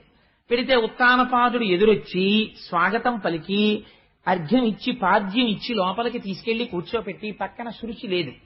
అందుకని అన్నాడు, బాధగా ఉన్నామే ఉత్తానపాద అన్నాడు. అన్నీ తెలుసు నారదుడికి, తనేగా పంపించాడు కొడుకుని. ఏం అలా ఉన్నావు అన్నాడు. అంటే ఏం చెప్పుకోను మహాపురుష, చూశారా నాకేమో 2 భార్యలు, పాపం వాడు నా కొడుకే కదండి. వాడు నన్ను ఏమడిగాడండి? సామ్రాజ్యం అడిగాడా, సింహాసనం అడిగాడా? తొడ మీద కూర్చుంటానన్నాడు. అంటే సురుచిని చూసినటువంటి భయం చేత వాడిని తొడ మీద కూర్చోపెట్టుకోలేదు. నారాయణుడి గురించి తపస్సు చెయ్యండి, వాడు అడవికి వెళ్ళిపోయాటండి. తర్వాత నేను అడిగితే అడవికి వెళ్ళిపోయాడు తపస్సు కన్నారు. పిల్లాడు 5 ఏళ్ల పిల్లాడు, వాడి తపస్సు ఏమిటి, వాడికి అరణ్యం ఏమిటి, వాడిని ఏ క్రూర మృగాలు తినేశాయో, కన్న తండ్రిని అయ్యుండి పిల్లవాడి పట్ల ఇంత క్రూరంగా ప్రవర్తించానే అని నా మనసు గాయమును పొందింది అన్నాడు. తప్ప సురుచిని వదిలేశాను, దాని మాట వినడం మానేశాను లేదు. అది విచిత్రం. మనం ఎక్కడో పశ్చాత్తాపం ఉంటుంది ఈ పని చేశామని, కానీ ఇంకా సురుచికే పెద్దపీటేస్తుంటాం. అలా ఉండకపోతే ఇంత అల్లర్లు ఎందుకుంటాయండి మనకి? ఆ అజ్ఞానం పోవడానికే దాల్చినాడు ఇది వినడం కదా. అందుకని ఈ మాటలంటే నారదుడు అన్నాడు, రే నువ్వు తొడెక్కించుకోలేదు, కానీ ఇప్పుడు ఆయన ఏ స్థితి పొందేశాడో తెలుసా ధ్రువుడు? ముందు శుభవార్త చెప్పేమంటే అంత ఇష్టం నారదుడికి, తన ప్రమేయం లేకుండా జరిగిపోతుందేమో అని పరిగెత్తేస్తుంటాడు. చూడండి, అది అందరికీ ఉండే హృదయం కాదండి. ఒక్కొక్కరికి పెట్టడం అంటే ఎంత ఇష్టం, తొందరపడిపోయి పెట్టేస్తారు. ఒక్కొక్కరికి సేవ చేయడం అంటే ఎంత ఇష్టం. మా అనురాధక్క చూడండి, ఎక్కడైనా సేవ చేయమంటే ఎంత ఇష్టం. మా ముత్యాల సత్యనారాయణ వీళ్ళందరూ. అందుకని కొంతమంది సేవా తత్పరతతో ఉంటారు. అలా ఎంత సంతోషం ఓ శుభవార్త చెప్పడం అంటే. అందుకని ఆయన అన్నాడు, నావిని నారదుండు నరనాథునికిట్లను నీ కుమారుడా దేవకిరీటి రత్నరుచి దీపిత పాద సరోజుడైన రాజీవ దళాక్ష రక్షితుడశేష జగజ్జన కీర్తనీయ కీర్తీ విభవ ప్రశస్త సుచరిత్రుడు వానికి దుఃఖమేటికి. ఏమయ్యా నువ్వు బాధపడుతున్నావు, కానీ నీ కొడుకు ఏ స్థితిని పొందాడో తెలుసా? ఏ మహాపురుషుడి యొక్క కేవలం క్రీగంటి చూపుల చేత సమస్త బ్రహ్మాండములు రక్షింపబడుతున్నాయో, దేవతలందరూ రక్షింపబడుతున్నారో, సృష్టి స్థితి లయములు జరుగుతున్నాయో, ఎవడు హేళగా ఈ బ్రహ్మాండములను సృష్టి చేసి కాపాడుతున్నాడో అటువంటి వాడి యొక్క అనుగ్రహమును పొంది వరములు పొందాడు నీ కొడుకు అన్నాడు. పొంగిపోయాడు మహానుభావుడు. ఈలోగా వచ్చేస్తున్నాడు ధ్రువుడు రాజ్యంలోకని కబురెళ్ళింది. కబురెడితే తండ్రి పొంగిపోయాడు, పెద్ద ఉత్సవం చేశాడు, సునీతిని తీసుకొచ్చాడు, ఏనుగులు పట్టుకున్నాడు, పెరుగు పట్టుకున్నాడు. ఆ ఎదురుగుండా కన్యకామణులు ఇచ్చారు. మనం రామచంద్రమూర్తి పట్టాభిషేకానికి వచ్చామే, అలా మళ్ళీ రుక్మిణీ కళ్యాణానికి వద్దాం. ఆ రోజున కన్యపిల్లలందరితో రుక్మిణీ కళ్యాణం చేయిద్దామని సంకల్పం చేశారు మన గోపాలకృష్ణ గారు. ఎటువంటి వాళ్ళకి కూడా మంచి భర్త వస్తాడు. ఒకవేళ నుదుటున రాసి ఉన్నా కూడా, దుర్మార్గుడు అల్పాయుష్కుడైన భర్త రావాలని ఉన్నా కూడా రుక్మిణీ కళ్యాణం చేస్తే వాళ్ళ నుదుటి వ్రాత మారి సత్పురుషుడైన వాడు భర్తగా వస్తాడు. కృష్ణ పరమాత్మ లాంటి భర్త వస్తాడు. అందుకని భాగవతం జరుగుతోంది కాబట్టి కోటేశ్వరారు రుక్మిణీ కళ్యాణం రోజున ఆడపిల్లలు కన్నె పిల్లలందరినీ కూర్చోబెట్టి రుక్మిణీ కళ్యాణం చేద్దాం, ఎన్ని వేల మంది అయినా సరే చేద్దామండి అన్నారు. అందుకని ఆ రోజున రుక్మిణీ కళ్యాణం చేద్దాం మనందరం చక్కగా. అందుచేత చూడండి, ఆ ధ్రువుడు వచ్చేస్తుంటే తండ్రి పొంగిపోయాడు. తండ్రి పొంగిపోయి ఎదురెళ్ళాడు. చక్కగా అక్షతలు తల్లుతున్నారు. ఆ కన్యకామణులు వెళ్లారు, వేదం చదువుతున్నటువంటి బ్రాహ్మణులు వెళ్లారు, ఏనుగులు వెళ్ళాయి, గుర్రాలు వెళ్ళాయి. ఆ పిల్లవాడికి ఎదురెళ్ళాడు. ఎదురెళ్ళి కొడుకు వెళ్ళిపోయాడు బతకడేమో అన్న కొడుకు బతికి బట్ట కట్టాడు. తండ్రి ప్రేమ అంటే ఎలా ఉంటుందో ఏ స్థాయిలో మాట్లాడాలో అలా మాట్లాడతారండి వ్యాసుల వారు. తన కొడుకు వరాలు పొందొచ్చాడని కాదు ఇప్పుడు ఉత్తానపాదుడి సంతోషం, తన కొడుకు బతికొచ్చాడంతే. తండ్రి ప్రేమ అంటే అలా ఉంటుంది. చూడండి, బిగియ కౌగిట చేర్చి మొగముని విరి. నిజంగానే చాలా కాలం తర్వాత 3 నెలలకో 4 నెలలకో కొడుకు కనపడ్డాడు అనుకోండి, తండ్రి బయటికి వచ్చి ఇలా షేక్ హ్యాండ్ ఇచ్చి ఎరా బాగున్నావా అని అడగలేడు. ఒక వెర్రి కోరిక మనసులో వస్తుంది. ఏంటంటే ఓసారి గట్టిగా కొడుకుని కౌగిలించుకోవాలనిపిస్తుంది. గట్టిగా కౌగిలించుకున్న తర్వాత వాడి గడ్డం పట్టుకుని, ఓసారి వాడి బుగ్గలు పట్టుకుని ఊపి, వాడి తల ఉంచి, వాడి మూర్ధన్యస్థానమునందు ముద్దు పెట్టుకున్న తర్వాత, వాడికి సంస్కారం ఉంటే వంగి నాన్నగారి కాళ్ళకి నమస్కారం చేస్తే ఆయుష్మాన్ భవ అన్న తర్వాత తండ్రికి కడుపులో ఉబలాటం తీరుతుంది. అమ్మయ్య, నా కొడుకుని నేను పూర్తిగా దర్శనం చేశానని. అది అసలు తండ్రి కొడుకులు కలుసుకోవలసిన విధానం. సరే, అందుచేత ఆయన అంటాడు, ఆ బిగియ కౌగిట చేర్చి మొగముని విరి. పాపం ఆ ఉత్తానపాదుడు కొడుకుని చూడగానే గట్టిగా కౌగిలించేసుకుని వాడి బుగ్గల్ని విరేసి శిరము మూర్ఖుని చిబుకంబు చేతపునికి వాడి తల వంచి వాడి మూర్ధన్య స్థానంలో ముద్దు పెట్టుకుని వాడి గడ్డాలు ఇలా ఇలా నిమిరి అవ్యయానంద బాష్పధారాభిషిక్తు. వెర్రి ఆనందం కొడుకొచ్చేసాడని నోట మాట రాక కొడుక్కి క్షమార్పణ చెప్పకూడదు. నాన్న నిన్న ఆ రోజున తొడెక్కించుకోలేదు, ఏమనుకోలే, సారీ అన్న అనకూడదు. లేకపోతే నువ్వు ఇంత గొప్పవాడి అయిపోయావు అనకూడదు, పొగడకూడదు. ఎంత ధర్మం పాటించాడో చూడండి. తెలియక కాదు, సురుచికి లొంగడం వల్ల ఇది ఇన్నాళ్లు పైకి రాలేదు. ఇప్పుడు ఆనందంతో కన్నుల వెంట నీరు కారిపోతుంటే నేనన్న ఒక్క మాటకి అంత స్థితిని పొందావా నాన్న, నువ్వురా కొడుకు అంటే నన్ను ఉద్ధరించావు అని కౌగిలించుకుంటే కన్నుల వెంట కారిపోతున్నటువంటి బాష్పధారల చేత కొడుకు తల తడిసిపోయిందిట. అలా చేసి ఆశీర్వదింప ఆ చిరయశుండు. అలా కౌగిలించుకుంటే ఆ కౌగిటిలోంచి జారిపోయి తండ్రి పాదముల మీద పడి శిరస్సు తాటించి నమస్కరించేట ధ్రువుడు. చిరాయుర్దాయం కలుగుతుందిరా, ఆయుష్మాన్ భవ అని ఆశీర్వచనం చేసి ఎత్తి కౌగిలించుకుని, ఇదండి మర్యాద అంటే. ఒక తండ్రి కొడుకులు మన సమాజంలో ఎలా ఉండేవారో, అంతేగాని అమ్మ దగ్గరికి వెళ్ళి అమ్మ ఈయన్ని ఎలా భరిస్తున్నావు మాను ఇన్నాళ్ళ నుంచి అని వెర్రి జోకులు తండ్రి మీద వేసేటటువంటి దుష్ట సంస్కారం అసలు ఈ జాతికి తెలియదు. ఏ దౌర్భాగ్యుడైన రచయిత రాశాడో, ఎవడు నాశనం చేశాడో ఈ దేశాన్ని నాకు అర్థం కాదు. కానీ అసలు ఆ సంస్కారమే ఈ దేశానికి లేదు. ఇది మన సంప్రదాయం, ఇది మన గౌరవం. తండ్రి కొడుకులు మాట్లాడుకుంటే అలా మాట్లాడుకుంటారు, తల్లి కూతురు మాట్లాడుకుంటే అలా మాట్లాడుకుంటారు. అంత వైభవోపేతంగా ఉంటుంది. ఒక అత్త కోడలు మాట్లాడుకుంటే అలా మాట్లాడుకుంటారు. అది స్థితి అంటే. సరే, అందుచేత మళ్ళీ నేను అడిపోతుంటాను ఇటో ఉండుండి అని సంతోషపడిపోయి ఆ కొడుకుని చూసి నోట మాట రాక అనగా, నీ వలన ఎంత వైభవాన్ని పొందాన్రా అని సంతోషపడి లోపలికి తీసుకెళ్లాడు. తీసుకెళ్లిన తర్వాత ఇక్కడ వ్యాసుల వారు సంక్షిప్తం చేశారు. ఈ పిల్లవాడికి ఆ రాజ్యములో ఉన్న వాళ్ళందరూ కూడా పట్టాభిషేకం చెయ్యమని అడిగారు. ఉత్తముడు కూడా అంగీకరించాడు. చిత్రం ఏమిటంటే, సునీతి సురుచి ఇద్దరు వచ్చారు ఎదురు. వస్తే సునీతికి సురుచికి ఇద్దరికీ కూడా శిరస్సు వంచి నమస్కరించాడు ధ్రువుడు. ఇద్దరూ ఆశీర్వచనం చేశారు. ఏనుగు మీద పక్కన తమ్ముడు కూడా కూర్చోవాలని పట్టుపట్టి ఉత్తముణ్ణి కూర్చోబెట్టుకుని అంతఃపురంలోకి వెళ్ళాడు. ఉత్తముడు సంతోషించాడు. ఈయనకి పట్టాభిషేకం చేయమని ప్రజలందరూ అడిగారు. ధ్రువుడికి పట్టాభిషేకం చేశాడు. చేసిన తరువాత ఒక గమ్మత్తు జరిగింది. మీరు ఇది బాగా జ్ఞాపకం పెట్టుకోవాలి జీవితంలో. చిన్నపిల్లలు కదా, వాళ్ళకేం తెలియదు కదా అనో, భాగవతులు కదా, మారు మాట్లాడరు కదా, తెగబడి దెబ్బలాడరు కదా అనో, భాగవతుల మనస్సుని మీరు బాగా కష్టపెట్టారనుకోండి, వాడు లోపల పొందినటువంటి పరితాపము వలన కన్నుల వెంట నీరు కారిందనుకోండి, అది కట్టి కుడిపెయ్యవలసిందే. దాని ఫలితం అది ఇచ్చేస్తుంది. సురుచి యొక్క కుమారుడైనటువంటి ఉత్తముడు ఉత్తర దిక్కునున్న హిమాలయ పర్వతాల మీదకి వెళ్ళాడు. అందులో ఉత్తముడు ప్రాణములు కోల్పోయాడు. కొడుకు మరణించాడన్న వార్త విన్నటువంటి సురుచి అరణ్యములో ప్రయాణిస్తోంది. కార్చిచ్చు పుట్టి అందులో కాలిపోయి సురుచి మరణించింది. మరణిస్తే ఒక ఆశ్చర్యకరమైనటువంటి సంఘటన జరిగింది. చేసిన పాపం కట్టి కుడపక మానదు. కాబట్టి అన్నిటికన్నా జాగ్రత్తగా ఉండవలసింది దేని విషయంలోనో తెలుసా అండి? నోటి విషయంలో. ఉంది కదా అని ఎవరితో పడితే వాళ్ళతో అలా మాట్లాడకూడదు. భగవంతుణ్ణి నమ్ముకున్న భాగవతులు ఉంటారు, వాళ్ళతో చాలా జాగ్రత్తగా ఉండాలి. మీ ఇంట్లో ఫీజు అయితే మీరు చేత్తో తీసివేస్తారు. అదే ట్రాన్స్ఫార్మర్ మీద ఫ్యూజ్ పోతే మీరు ముట్టుకుని చేత్తో వేస్తారా? మీరు ముట్టుకోకూడదు. భగవంతుణ్ణి నమ్ముకున్నటువంటి భాగవతులతో ప్రవర్తించేటప్పుడు దాని యందు నిగ్రహం ఉండాలి, గౌరవం ఉండాలి, జాగ్రత్తతో ప్రవర్తించాలి. ఎందుకంటే వారి మనస్సు సంతోషించిందనుకోండి, ఈశ్వరానుగ్రహం కలుగుతుంది. వారి మనస్సు ఖేదపడింది అనుకోండి, ఈశ్వరుడి ఆగ్రహం కలుగుతుంది. అందుకని భాగవతులతో జాగ్రత్తగా ప్రవర్తించకపోతే ఎంత ప్రమాదం వస్తుందో కూడా ధ్రువోపాఖ్యానం చెప్పేసింది మనకి. తదనంతర కాలమునందు వివాహం జరిగింది ధ్రువుడికి. ఆ వివాహం జరిగినప్పుడు శిశుమారుడు అనబడేటటువంటి ఒక ప్రజాపతి అంటే చాలా పెద్ద పోస్ట్ అది. ఆ ప్రజాపతికి ఒక కుమార్తె, ఆ కుమార్తె పేరు భ్రమి. ఆ భ్రమి అనబడేటటువంటి కుమార్తెని ధ్రువుడు వివాహం చేసుకున్నాడు. ఆ భ్రమి అనబడేటటువంటి భార్య యందు 2 కుమారులు పుట్టారు. ఒకడి పేరు వత్సర, ఒకడి పేరు కల్ప అని 2 కుమారులు పుట్టారు. ఆ తర్వాత వాయుదేవుడి యొక్క కుమార్తె అయినటువంటి ఇలా అనబడేటటువంటి ఒక పిల్లని పెళ్లి చేసుకున్నాడు.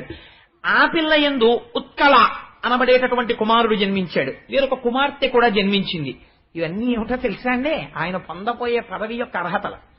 మీకు ఆయన ధ్రువపదమై ఉంటాడు, ఆయన కదలకుండా అన్ని కదులుతుంటాయి. ఇలా కదిపేదేది? సృష్టి ఉండాలంటే వాయువు ఉండాలి. అందుకని వాయువు కూతుర్ని వివాహం చేసుకున్నాడు. ప్రజాపతి అయినటువంటి శిశుమారుడు యొక్క పిల్లని పెళ్లి చేసుకున్నాడు. ఆ పిల్లని పేరేమిటి? భ్రమి. భ్రమి అంటే కదలడం. ఏమిటి కదులుతోంది? జ్యోతిష్ చక్రమనందు సూర్యమాన చాంద్రమానముల చేత తిథులు నక్షత్రములు అన్నింటితోటి బ్రహ్మాండములు కాలమునందు కదులుతుంటాయి. కదులుతున్న కాలమునకు కదలని తాను ఆధారభూతుడై ఉంటారు, తనకు ప్రదక్షిణంగా తిరుగుతూ ఉంటారు. ఇటువంటి దానికి భ్రమి భార్య. ఈ కాలమునకు హద్దేమిటి? వత్సర. వత్సర అంటే మనం ఒక సంవత్సరాన్ని ముందు ప్రమాణంగా చెప్తాం. ఏదో పార్థివనామ సంవత్సరే ఉత్తరాయణే మాఘమాసే శుక్లపక్షే ద్వాదశిన్యాం వాసరః అని కదా సంకల్పం చెప్తాం. అందుకని వత్సరము ఒక హద్దు. యుగాంతం అయిపోయిన తర్వాత హద్దేది? కల్పము. శ్వేతవరాహ కల్పే అలా చెప్తాం. అందుకని కల్పం ఒక హద్దు, వత్సరము ఒక హద్దు. ఈ 2 హద్దులు తనకి బిడ్డలై వచ్చారు. ఇప్పుడు అంటే ఇప్పుడు తన పొందబోయేటటువంటి పదవిని ఆవిష్కరిస్తున్నారు. ఉత్తముణ్ణి ఒక యక్షుడు సంహరించాడని తెలుసుకున్నాడు. తెలుసుకుని ఆగ్రహించాడు. ఇది చాలా జాగ్రత్తగా వినాలి. ధ్రువోపాఖ్యానంలో ఈ మలుపుని. కోపం వచ్చింది. నా తమ్ముణ్ణి యక్షులు సంహరిస్తారా అని యుద్ధానికి బయలుదేరాడు. ధ్రువుడి రథానికి ఒక గమ్మత్తుంది. రంగురంగుల రథం ఎక్కుతాడు. రథం ఎక్కి హిమాలయ పర్వత ప్రాంతానికి వెళ్లి కుబేరుడి యొక్క సైన్యం, యక్షులంటే ఆయన దిక్పాలకుడు, ఆ యక్షులతో విశేషమైన యుద్ధాన్ని ప్రారంభం చేశాడు. చిట్ట చివర ఆ యుద్ధంలో కొన్ని వేల మంది యక్షుల్ని చంపేశాడు. చంపేసి నరనారాయణాస్త్రాన్ని ప్రయోగించడానికని మంత్రాన్ని అనుష్ఠానం చేస్తున్నాడు. చేస్తున్న సమయంలో తాతగారైనటువంటి స్వయంభువ మనువు కనబడ్డాడు. కనబడి ఒక మాట చెప్పాడు. ఎంత తపస్సు చేసిన వాడికి ప్రమాదం ఎక్కడ నుంచి ముంచుకొస్తుందో తెలుసా? అర్థము లేని కోపములోంచి ప్రారంభమవుతుంది. నువ్వంత తపస్సు చేశావు, 5 సంవత్సరముల వయస్సులో తపస్సు చేశావు. నీ కోపాన్ని ఈశ్వరుడి యందు తపస్సుగా మార్చావు, ఈశ్వరానుగ్రహాన్ని పొందావు. ఎవ్వరూ పొందలేనటువంటి ధ్రువ పదవిని పొందావు. ఇంత పొంది ఇన్ని తెలిసి నీ తమ్ముణ్ణి ఒక యక్షుడు సంహరించాడు. జనన మరణములు ఈశ్వర సంకల్పితములుగా జరుగుతాయి, పాపపుణ్య ఫలితములుగా ఈశ్వరుడు అనుగ్రహిస్తాడని మరిచిపోయావు. పొగడకూడదు మనవణ్ణి. మరిచిపోయి ఒక యక్షుడు చంపితే ఆ యక్షుణ్ణి నువ్వు చంపితే దోషం లేదు. మొత్తం యక్ష జాతిని సంహరిస్తున్నావు. యక్షులందరూ ఎవరిని సేవిస్తారు? కుబేరుణ్ణి సేవిస్తాడు. కుబేరుడు ఎవరిని సేవిస్తాడు? అన్నగారి అంత అనుబంధంతో పరమశివుణ్ణి సేవిస్తాడు. ఇప్పుడు యక్షుల యొక్క ప్రమాదము కుబేరుడి చెవిన పడి కుబేరుడికి కలిగిన ఆగ్రహము శివుడికి తెలిస్తే నువ్వెంత ప్రమాదమునకు వెళ్ళిపోతావు? మనిషికి కలిగినటువంటి కోపానికి ఒక హద్దు ఉండాలి. తనని తాను ఏదో ఒక స్థితిలో ఫుల్ స్టాప్ ప్రయత్నపూర్వకంగా పెట్టేయాలి. లేకపోతే ఆ కోపము క్రోధముగా మారిపోతుంది. ఆ క్రోధము అర్థము లేనటువంటి వ్యగ్రతకు వెళ్ళిపోతుంది. ఆ వ్యగ్రతలోంచి తన పతనము ప్రారంభమైపోతుంది. నువ్వు పొందపోయే పదం ఏమిటి? నువ్వు చేసిన పని ఏమిటి? నువ్వు ఇటువంటి పని చెయ్యొచ్చా? అందుకని ఇంకా నువ్వు చేసిన సంహారము చాలు. ఇప్పటికైనా నా మాట విని నరనారాయణాస్త్రాన్ని ఉపసంహారం చేసి నువ్వు నీ ధనస్సు పక్కన పెట్టి రాజధానికి వెళ్ళిపోమన్నాడు. ధ్రువుడికున్న చాలా గొప్ప విషయం ఏమిటో తెలుసా అండి? తను ఒక స్థితిని పొందేసిన తర్వాత మనుష్యుడు వేరొకడి మాట వినడు. వాడు చెప్పేదేమిటి, నేను వినేదేమిటి అంటాడు. అలా వినగలగడం చాలా గొప్ప విషయం. తాతగారు కనపడి చెప్తే, తాతగారు మీరు చెప్పింది యథార్థం, ఆయన ఎటువంటి మాట చెప్పాడో తెలుసా అండి? అనగా మన కులమునకిది అనుచిత కర్మంబ ఒకనికై పెక్కండ్రిట్లని మొన తృంగిరి ఇది నీ కనయంబును మలవ దుడుగుమయ్య కుమారా, ఈ పని ఒకడి కోసం ఇంతమందిని చంపడం మన కులంలో పుట్టినవాడు చెయ్యవలసిన పని కాదు. స్వయంభౌమనువు యొక్క వంశం అంటే ఎటువంటి వంశం రామంది? నీలాంటి మనవణ్ణి పొంది సంతోషించాను, ఇదా నువ్వు చెయ్యవలసిన పని? ఆపు చేసి అంతఃపురానికి వెళ్ళిపో అన్నాడు. తిరిగి అంతఃపురానికి వెళ్ళిపోతుంటే కుబేరుడికి తెలిసింది ఈ వార్త. తాతగారు చెప్తే ఇంత కోపాన్ని కుబుసం వదిలినట్టు వదిలేసి ధ్రువుడు ఇంటికి వెళ్ళిపోతున్నట్ట అని తెలుసుకున్నాడు. పెద్దల మాటలు వినడం అలవాటైన పిల్లలు ఎటువంటి వరాలు పొందుతారో చెప్తుంది ధ్రువోపాఖ్యానం. అసలు నిజానికి నాకు అనిపిస్తుంది ఈ ధ్రువోపాఖ్యానాన్ని స్టూడెంట్స్ వినాలి, పిల్లలు వినాలి. వింటే వాళ్ళకి అర్థం అవుతుంది జీవితంలో ఎలా ప్రవర్తించాలో. పెద్దలు వినాలి, ఎలా పిల్లల పట్ల ప్రవర్తించాలో తెలుస్తుంది. సమాజంలో పెద్దలు వినాలి, గురువులు ఎలా సమాజాన్ని మార్చుకోవాలో తెలుస్తుంది. పాలకులు వినాలి, తమ క్రోధాన్ని ఎలా నిగ్రహించుకోవాలో తెలుస్తుంది. ధ్రువోపాఖ్యానంలో లేనిదేమిటి? పరమేశ్వరుడు యొక్క వాత్సల్యము తెలుస్తుంది. 5 ఏళ్ల పిల్లవాడి తపస్సుకి నోటితో చెప్పని పదవిని తాను ఎలా అనుగ్రహించాడో తెలుసుకోవడానికి. ఇంత గొప్పది ధ్రువోపాఖ్యానం. తిరిగి అంతఃపురానికి వెళ్లిపోయాడు. కుబేరుడు వచ్చాడు. నేను చాలా సంతోషిస్తున్నానయ్యా, నీకు ఎంతో కోపం వచ్చిందిట, ఎందరో కొన్ని వేల యక్షుల్ని సంహరించావుట. అంత క్రోధముతో ఉండగా మావారలు నీ మీద కలిగిపడుతుండగా తాతగారు వచ్చి ఇంక యుద్ధం చేయకన్నట. చెప్పొచ్చావులే తాత, అవతల బాగు నువ్వు యుద్ధం చేయలేదుట, నరనారాయణాస్త్రం తెలిసినా వేయలేదుట, మా తాతగారు చెప్పావని వెళ్ళిపోయారట. షాబాష్, నీలాంటి పిల్లాన్ని చూస్తే నాకు మక్కువగా ఉంది. ఏది నీకేం వరం కావాలో కోరుకో, నువ్వు కోరుకున్నటువంటి వరాన్ని నీకు ఇచ్చేస్తానన్నాడు. అంటే అప్పుడు ఆయన అన్నాడు, అప్పుడప్పుడు నా బుద్ధిలో చిన్న వైకల్యం, చిన్న కోపం వచ్చింది. ఇదండి కోరుకోవలసింది, దిద్దుబాటు అని అడగాలి. ఇది ఎందుకు వచ్చింది? ఈ కోపం వచ్చింది అన్నంతసేపు, ఎవరినో చంపేద్దామన్నంతసేపు నా మనస్సు ఈశ్వరుడి పాదాలు వదిలేసినట్లే కదా. ఇలా పట్టుకుంటే అన్ని వరాలిచ్చిన వాడిని వదిలేసి ఊరి మీద పడి చంపడం ఏంటి? ఎంత పాపపు పని చేశాను.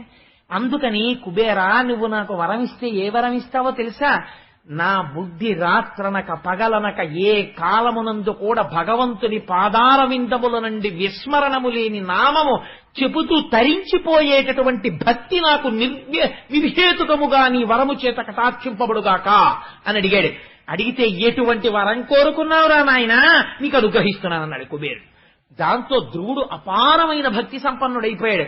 రాజ్యాన్ని పరిపాలించాడు, కుమారుడికి పట్టాభిషేకం చేశాడు, వృద్ధుడైపోయాడు, బదరికాశ్రమాన్ని చేరాడు. అందుకే జీవితంలో బదరి వెళ్ళండి అంటారు. అక్కడ ఎన్ని జరిగాయో, ఆ బదరి వెళ్లి బదరికాశ్రమంలో కూర్చుని తపస్సు చేశాడు. తపస్సు చేస్తుంటే ఒక ఆశ్చర్యకరమైన సంఘటన జరిగింది. ఎవరి జీవితాల్లోనూ బహుశా ఇలా జరుగుతాయని నేను అనుకోను. ఒక విచిత్రమైనటువంటి విమానం ఒకటి వచ్చి ఆ పర్వత శిఖరం మీద దిగింది. అందులోంచి 2 పురుషులు నడిచి వచ్చారు. వాళ్ళు నీలమేఘము వంటి శరీరము కలిగిన వాళ్ళై శంఖ చక్ర గదాపద్మములను పట్టుకుని తాను 5వ ఏట చూసిన శ్రీమన్నారాయణుడు ఎలా ఉంటాడో అటువంటి స్వరూపాలతో 2 నడిచొచ్చారు. నడిచొస్తే ధ్రువుడు చూసి లేచి వాళ్ళకి నమస్కరించి ఆశ్చర్యపోతూ, మీరెవరు, ఎందుకు వచ్చారు అని అడిగాడు. అడిగితే వాళ్ళన్నారు, ఓ నృపా, నీకు భద్రమగు నొప్పగుచున్న మదీయ వాక్యముల్ వీనులయందు జంపుము. వివేకముతో 5 ఏండ్ల నాడు మేధానిధివై ఒనర్చిన ఉదాత్త తపోవ్రత నిష్ఠచేత తేజోనయశాలివైన మధుసూదన తృప్తి వహింపచేయవే. మర్చిపోయావా? 5 ఏళ్ల నాడు తపస్సు చేశావు. ఆనాడు స్వామి వరమిచ్చారు, కొంతకాలం పరిపాలన చెయ్యి, శరీరము పడిపోయిన తరువాత నిన్ను ధ్రువమండలానికి తీసుకెడతానని చెప్పారు. నీకంత పెద్ద పదవినిస్తానన్నారు. ఇప్పుడు శరీరము పడిపోవడం అన్నది ఎవరికైనా తప్పదు. నీ శరీరము పడిపోయేటటువంటి రోజు వచ్చింది. ఇప్పుడు నిన్ను మేము ధ్రువమండలానికి తీసుకెళ్ళాలి. అందుకని స్వామి నీ కోసం విమానం పంపారు. మేము విష్ణు పార్షదులం, మీరు విజయం చేసి విమానం ఎక్కండి, మేము స్వాగతం పలకడానికి వచ్చామన్నారు. ఆశ్చర్యపోతే మృత్యు వచ్చి ఇన్ని కోట్ల మందిని భయపడతాం, స్వామి అనుగ్రహం ఉన్న వాళ్ళ పరిస్థితి ఎలా ఉంటుందో చూడండి. శరీరాన్ని తీయడమా అని శిరస్సు వంచి నిలబడిందిట. తనే శరీరాన్ని వదిలిపెట్టాడు జ్ఞాని అయి. ఎలా? మృత్యువు శిరస్సు మీద తన పాదము పెట్టి విమానంలోకి ఎక్కేట ధ్రువుడు. ఇది ఎవరన్నా సాధించారండి జీవితంలో? ఇది ఒక రమణులు సాధించిన దానికి పురాణ వాక్యంగా తీసుకొస్తున్నారు వ్యాస భగవానుడు. శిరస్సు వంచి మృత్యువు నిలబడితే దాని తల మీద తన కాలు పెట్టారు. అంటే తనంత తానుగా ఈ దేహము నేను కాదని వదిలిపెట్టాడు. వదిలిపెట్టి విష్ణు విమానమునందు ప్రవేశించాడు. ప్రవేశిస్తే అది లోకములను దాటి వెళ్ళిపోతోంది.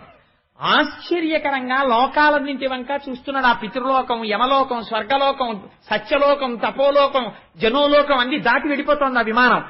వెళ్ళిపోతుంటే ఒక్కసారి విమానంలో కూర్చుని అనుకున్నాడు, ఓహోహో ఏమి లోకాలరా, ఇంతమంది ఇన్ని బాధలు పొంది మళ్ళీ పుణ్యాలు పొంది పుణ్యాలు అయిపోయిన తర్వాత కింద పడిపోయి ఇంత అల్లర్లు పడిపోతున్నారు.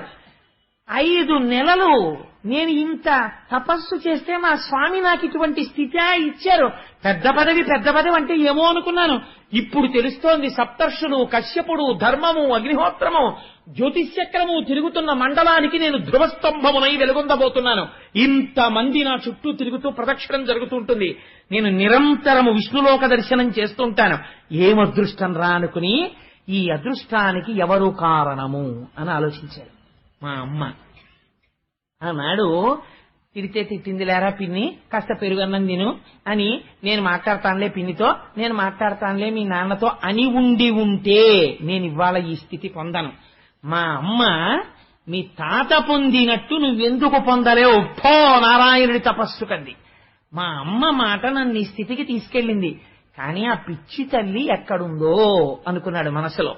అనుకునేటప్పటికీ పార్షదులు గ్రహించారు, నిన్నీ స్థితికి తీసుకొచ్చింది కాబట్టే శ్రీ మహావిష్ణువు నీకన్నా ముందు ఆవిడ విమానం నడపమని చెప్పారు. కిటికీలోంచి బయటికి చూడన్నారు. కిటికీలోంచి చూశాడు. ముందు విమానంలో దివ్యమైనటువంటి తేజోవిరాజిత అయి సునీతి వెళ్ళిపోతోంది విమానంలో. ఆవిడ శ్రీమన్నారాయణుడిలోకి వెళ్ళిపోయింది. ధ్రువుడు ధ్రువమండలమునకు చేరుకొని తదనంతరము స్వామివారిలోకి లీనమైపోయి పరబ్రహ్మము యొక్క సాయుధ్య మోక్షమును పొందాడు. ఇంతటి అద్భుతమైనటువంటి ఈ ధ్రువోపాఖ్యానము పోతన గారు అన్నారు, ఎగ్జాక్ట్ ట్రాన్స్లేషన్ చేస్తూ సంస్కృత్ నుంచి, మహిత సత్పురుష సమ్మతంబును ధన్యంబు సర్గప్రదంబు యశస్కరంబు, ఇన్ని మాటలు వేయరండి ఫలశ్రుతికి, ఎన్ని వేసేశారో చూడండి ధ్రువోపాఖ్యానానికి. యశస్కరంబు, ఆయుష్కరంబు, పుణ్యప్రదాయకమును, మంగళకరంబు, అఘమర్షణంబు, సౌమనస్యంబు, ప్రశంసాయోగ్యము, పాప నివారణము, ధ్రువపద ప్రాపకంబు. ఎవరు ద్వాదశి నాడు చేతులొగ్గి నమస్కరిస్తూ అనుమానం లేకుండా వింటున్నారో వాళ్ళు కూడా ధ్రువపదాన్ని చేరుతారన్నారు. అటువంటి ధ్రువపద ప్రాపకంబునయ్యొప్పు ఈ వ్యాఖ్యానంబు తగ నీకు నిరింగించితి, దీనినెవ్వడేని తివుట శ్రద్ధాగరిష్ఠుడై తీర్థ పాద చరణ సరసైరుహ ద్వయాశ్రయుండునుగుచు భవ్య చరిత దినాంత ప్రభాత వేళలను. ఒక దేవాలయం సమీపంలో కూర్చుని దిన ప్రారంభమునందు కాని అసుర సంధ్య వేళ ఎందు కాని ఈ ధ్రువోపాఖ్యాన్ని చెప్పడం ప్రారంభం చేస్తే చేతులొగ్గి నమస్కరిస్తూ అనుమానం లేకుండా పరమ భక్తితో ఎవరు వింటున్నారో, విశేషించి సినీవాలి అంటే అమావాస్య నాడు కానీ పూర్ణిమలందు పౌర్ణమి నాడు విన్నా, మరియు ద్వాదశి తిథి ఉన్నప్పుడు విన్నా, ఇవాళ ఉంది ద్వాదశి, భీష్మేకాదశి పక్క ద్వాదశిని పద్మబాంధవ వసరమున ఒక భానువారం నాడు అలా విన్నా, శ్రవణ నక్షత్రం ఉండగా విన్నా, దినక్షయమునందు, దినక్షయం అంటే తిథితో ప్రారంభమై తిథితో అంతం అవ్వాలి రోజు, దినక్షయమునందు బరగ సంక్రమణ వ్యతీపాతలందు సంక్రమణం జరుగుతున్నప్పుడు విన్నా, సబల భక్తిని వినువట్టి సజ్జనునకును ఎవరైతే అలా పరమ భక్తితో దీన్ని వింటున్నారో అటువంటి వాళ్ళందరికీ కూడా ఉత్తర క్షణం అక్కడే సజ్జోజాతం ప్రపద్యామి సజ్జోజాతాయ వై నమో నమః భవే నాతి భవే భవస్వమాన్ భవోద్భవాయ నమః అని అప్పుడే ఆ క్షణంలోనే పాపనాశనము జరిగి శ్రీమన్నారాయణుని యొక్క అనుగ్రహము వారికి కటాక్షింపబడుతోంది. ఆ కారణము చేత జీవితము కృష్ణ భక్తిలోకి మారి వారి జీవితాలు తరిస్తాయి. ఒకవేళ అల్పాయుర్దాయంతో మృత్యువు తరువుకొస్తుంటే మృత్యువు ఆగి ఆయుర్దాయము కలుగుతుంది. గ్రహముల వలన ఉద్రిక్తమైన ఫలితములు రాబోతుంటే అటువంటి ఫలితములు ఆగి శుభములను పొందుతారు. యశస్కరంబు, కీర్తినిస్తుంది. ఇటువంటి పరమ పావనమైన ఆఖ్యానమును భాగవతమునందు వ్యాసుడు రచించగా మన అదృష్టం పోతనామాచ్యుల వారు ఆంధ్రీకరిస్తే ఇంతమంది భాగవతుల సమక్షంలో ధ్రువోపాఖ్యానాన్ని ద్వాదశి నాడు అసుర సంధ్య వేళ చెప్పుకునే అదృష్టాన్ని వినే భాగ్యాన్ని మీకు స్వామి కటాక్షించాడు. అంచేత కృష్ణ పరమాత్మ పాదార విందములకు శతవిధ నమస్కరిస్తూ రేపటి రోజున అత్యద్భుతమైనటువంటి ఆఖ్యానం దేవహూతి కపిలుడు. రేపు దేవహూతితో కపిలుడు మాట్లాడతాడు. ఆ కపిల గీతకి సంబంధించినటువంటి విషయాల్ని రేపటి రోజున వివరించేటటువంటి వాక్శక్తిని కృష్ణ పరమాత్మ నిర్హేతుకముగా నాకు కటాక్షించుగాక అని స్వామి పాదములు పట్టి ప్రార్థన చేస్తూ మనం ఒక్కసారి ఆ పరాత్పరుడి నామం పలికి బయలుదేద్దాం. వసుదేవసుతం దేవం కంసచాణూరమర్దనం దేవకీ పరమానందం కృష్ణం వందే జగద్గురుం అతసీ పుష్ప సంకాశం హారనూపురశోభితం రత్నకంకణకేయూరం కృష్ణం వందే జగద్గురుం మందారగంధ సంయుక్తం చారుహాసం చతుర్భుజం బర్హి పింఛావచూడాంగం కృష్ణం వందే జగద్గురుం ఉత్ఫుల్ల పద్మపత్రాక్షం నీలజీమూత సన్నిభం యాదవానాం శిరోరత్నం కృష్ణం వందే జగద్గురుం రుక్మిణీకేళీ సంయుక్తం పీతాంబర సుశోభితం అమాప్త తులసీగంధం కృష్ణం వందే జగద్గురుం గోపికానాం కుచద్వంద్వం కుంకుమాంకిత వక్షసం శ్రీనికేతం మహేశ్వాసం కృష్ణం వందే జగద్గురుం శ్రీవత్సాకం మహోరస్కం వనమాలా విరాజితం శంఖచక్రధరం దేవం కృష్ణం వందే జగద్గురుం కృష్ణాష్టకమిదం పుణ్యం ప్రాతరుత్థాయ పఠేత్ కోటి జన్మ కృతం పాపం స్మరణేన వినశ్యతి సర్వం శ్రీ ఉమామహేశ్వర పరబ్రహ్మార్పణమస్తు. స్వస్తి.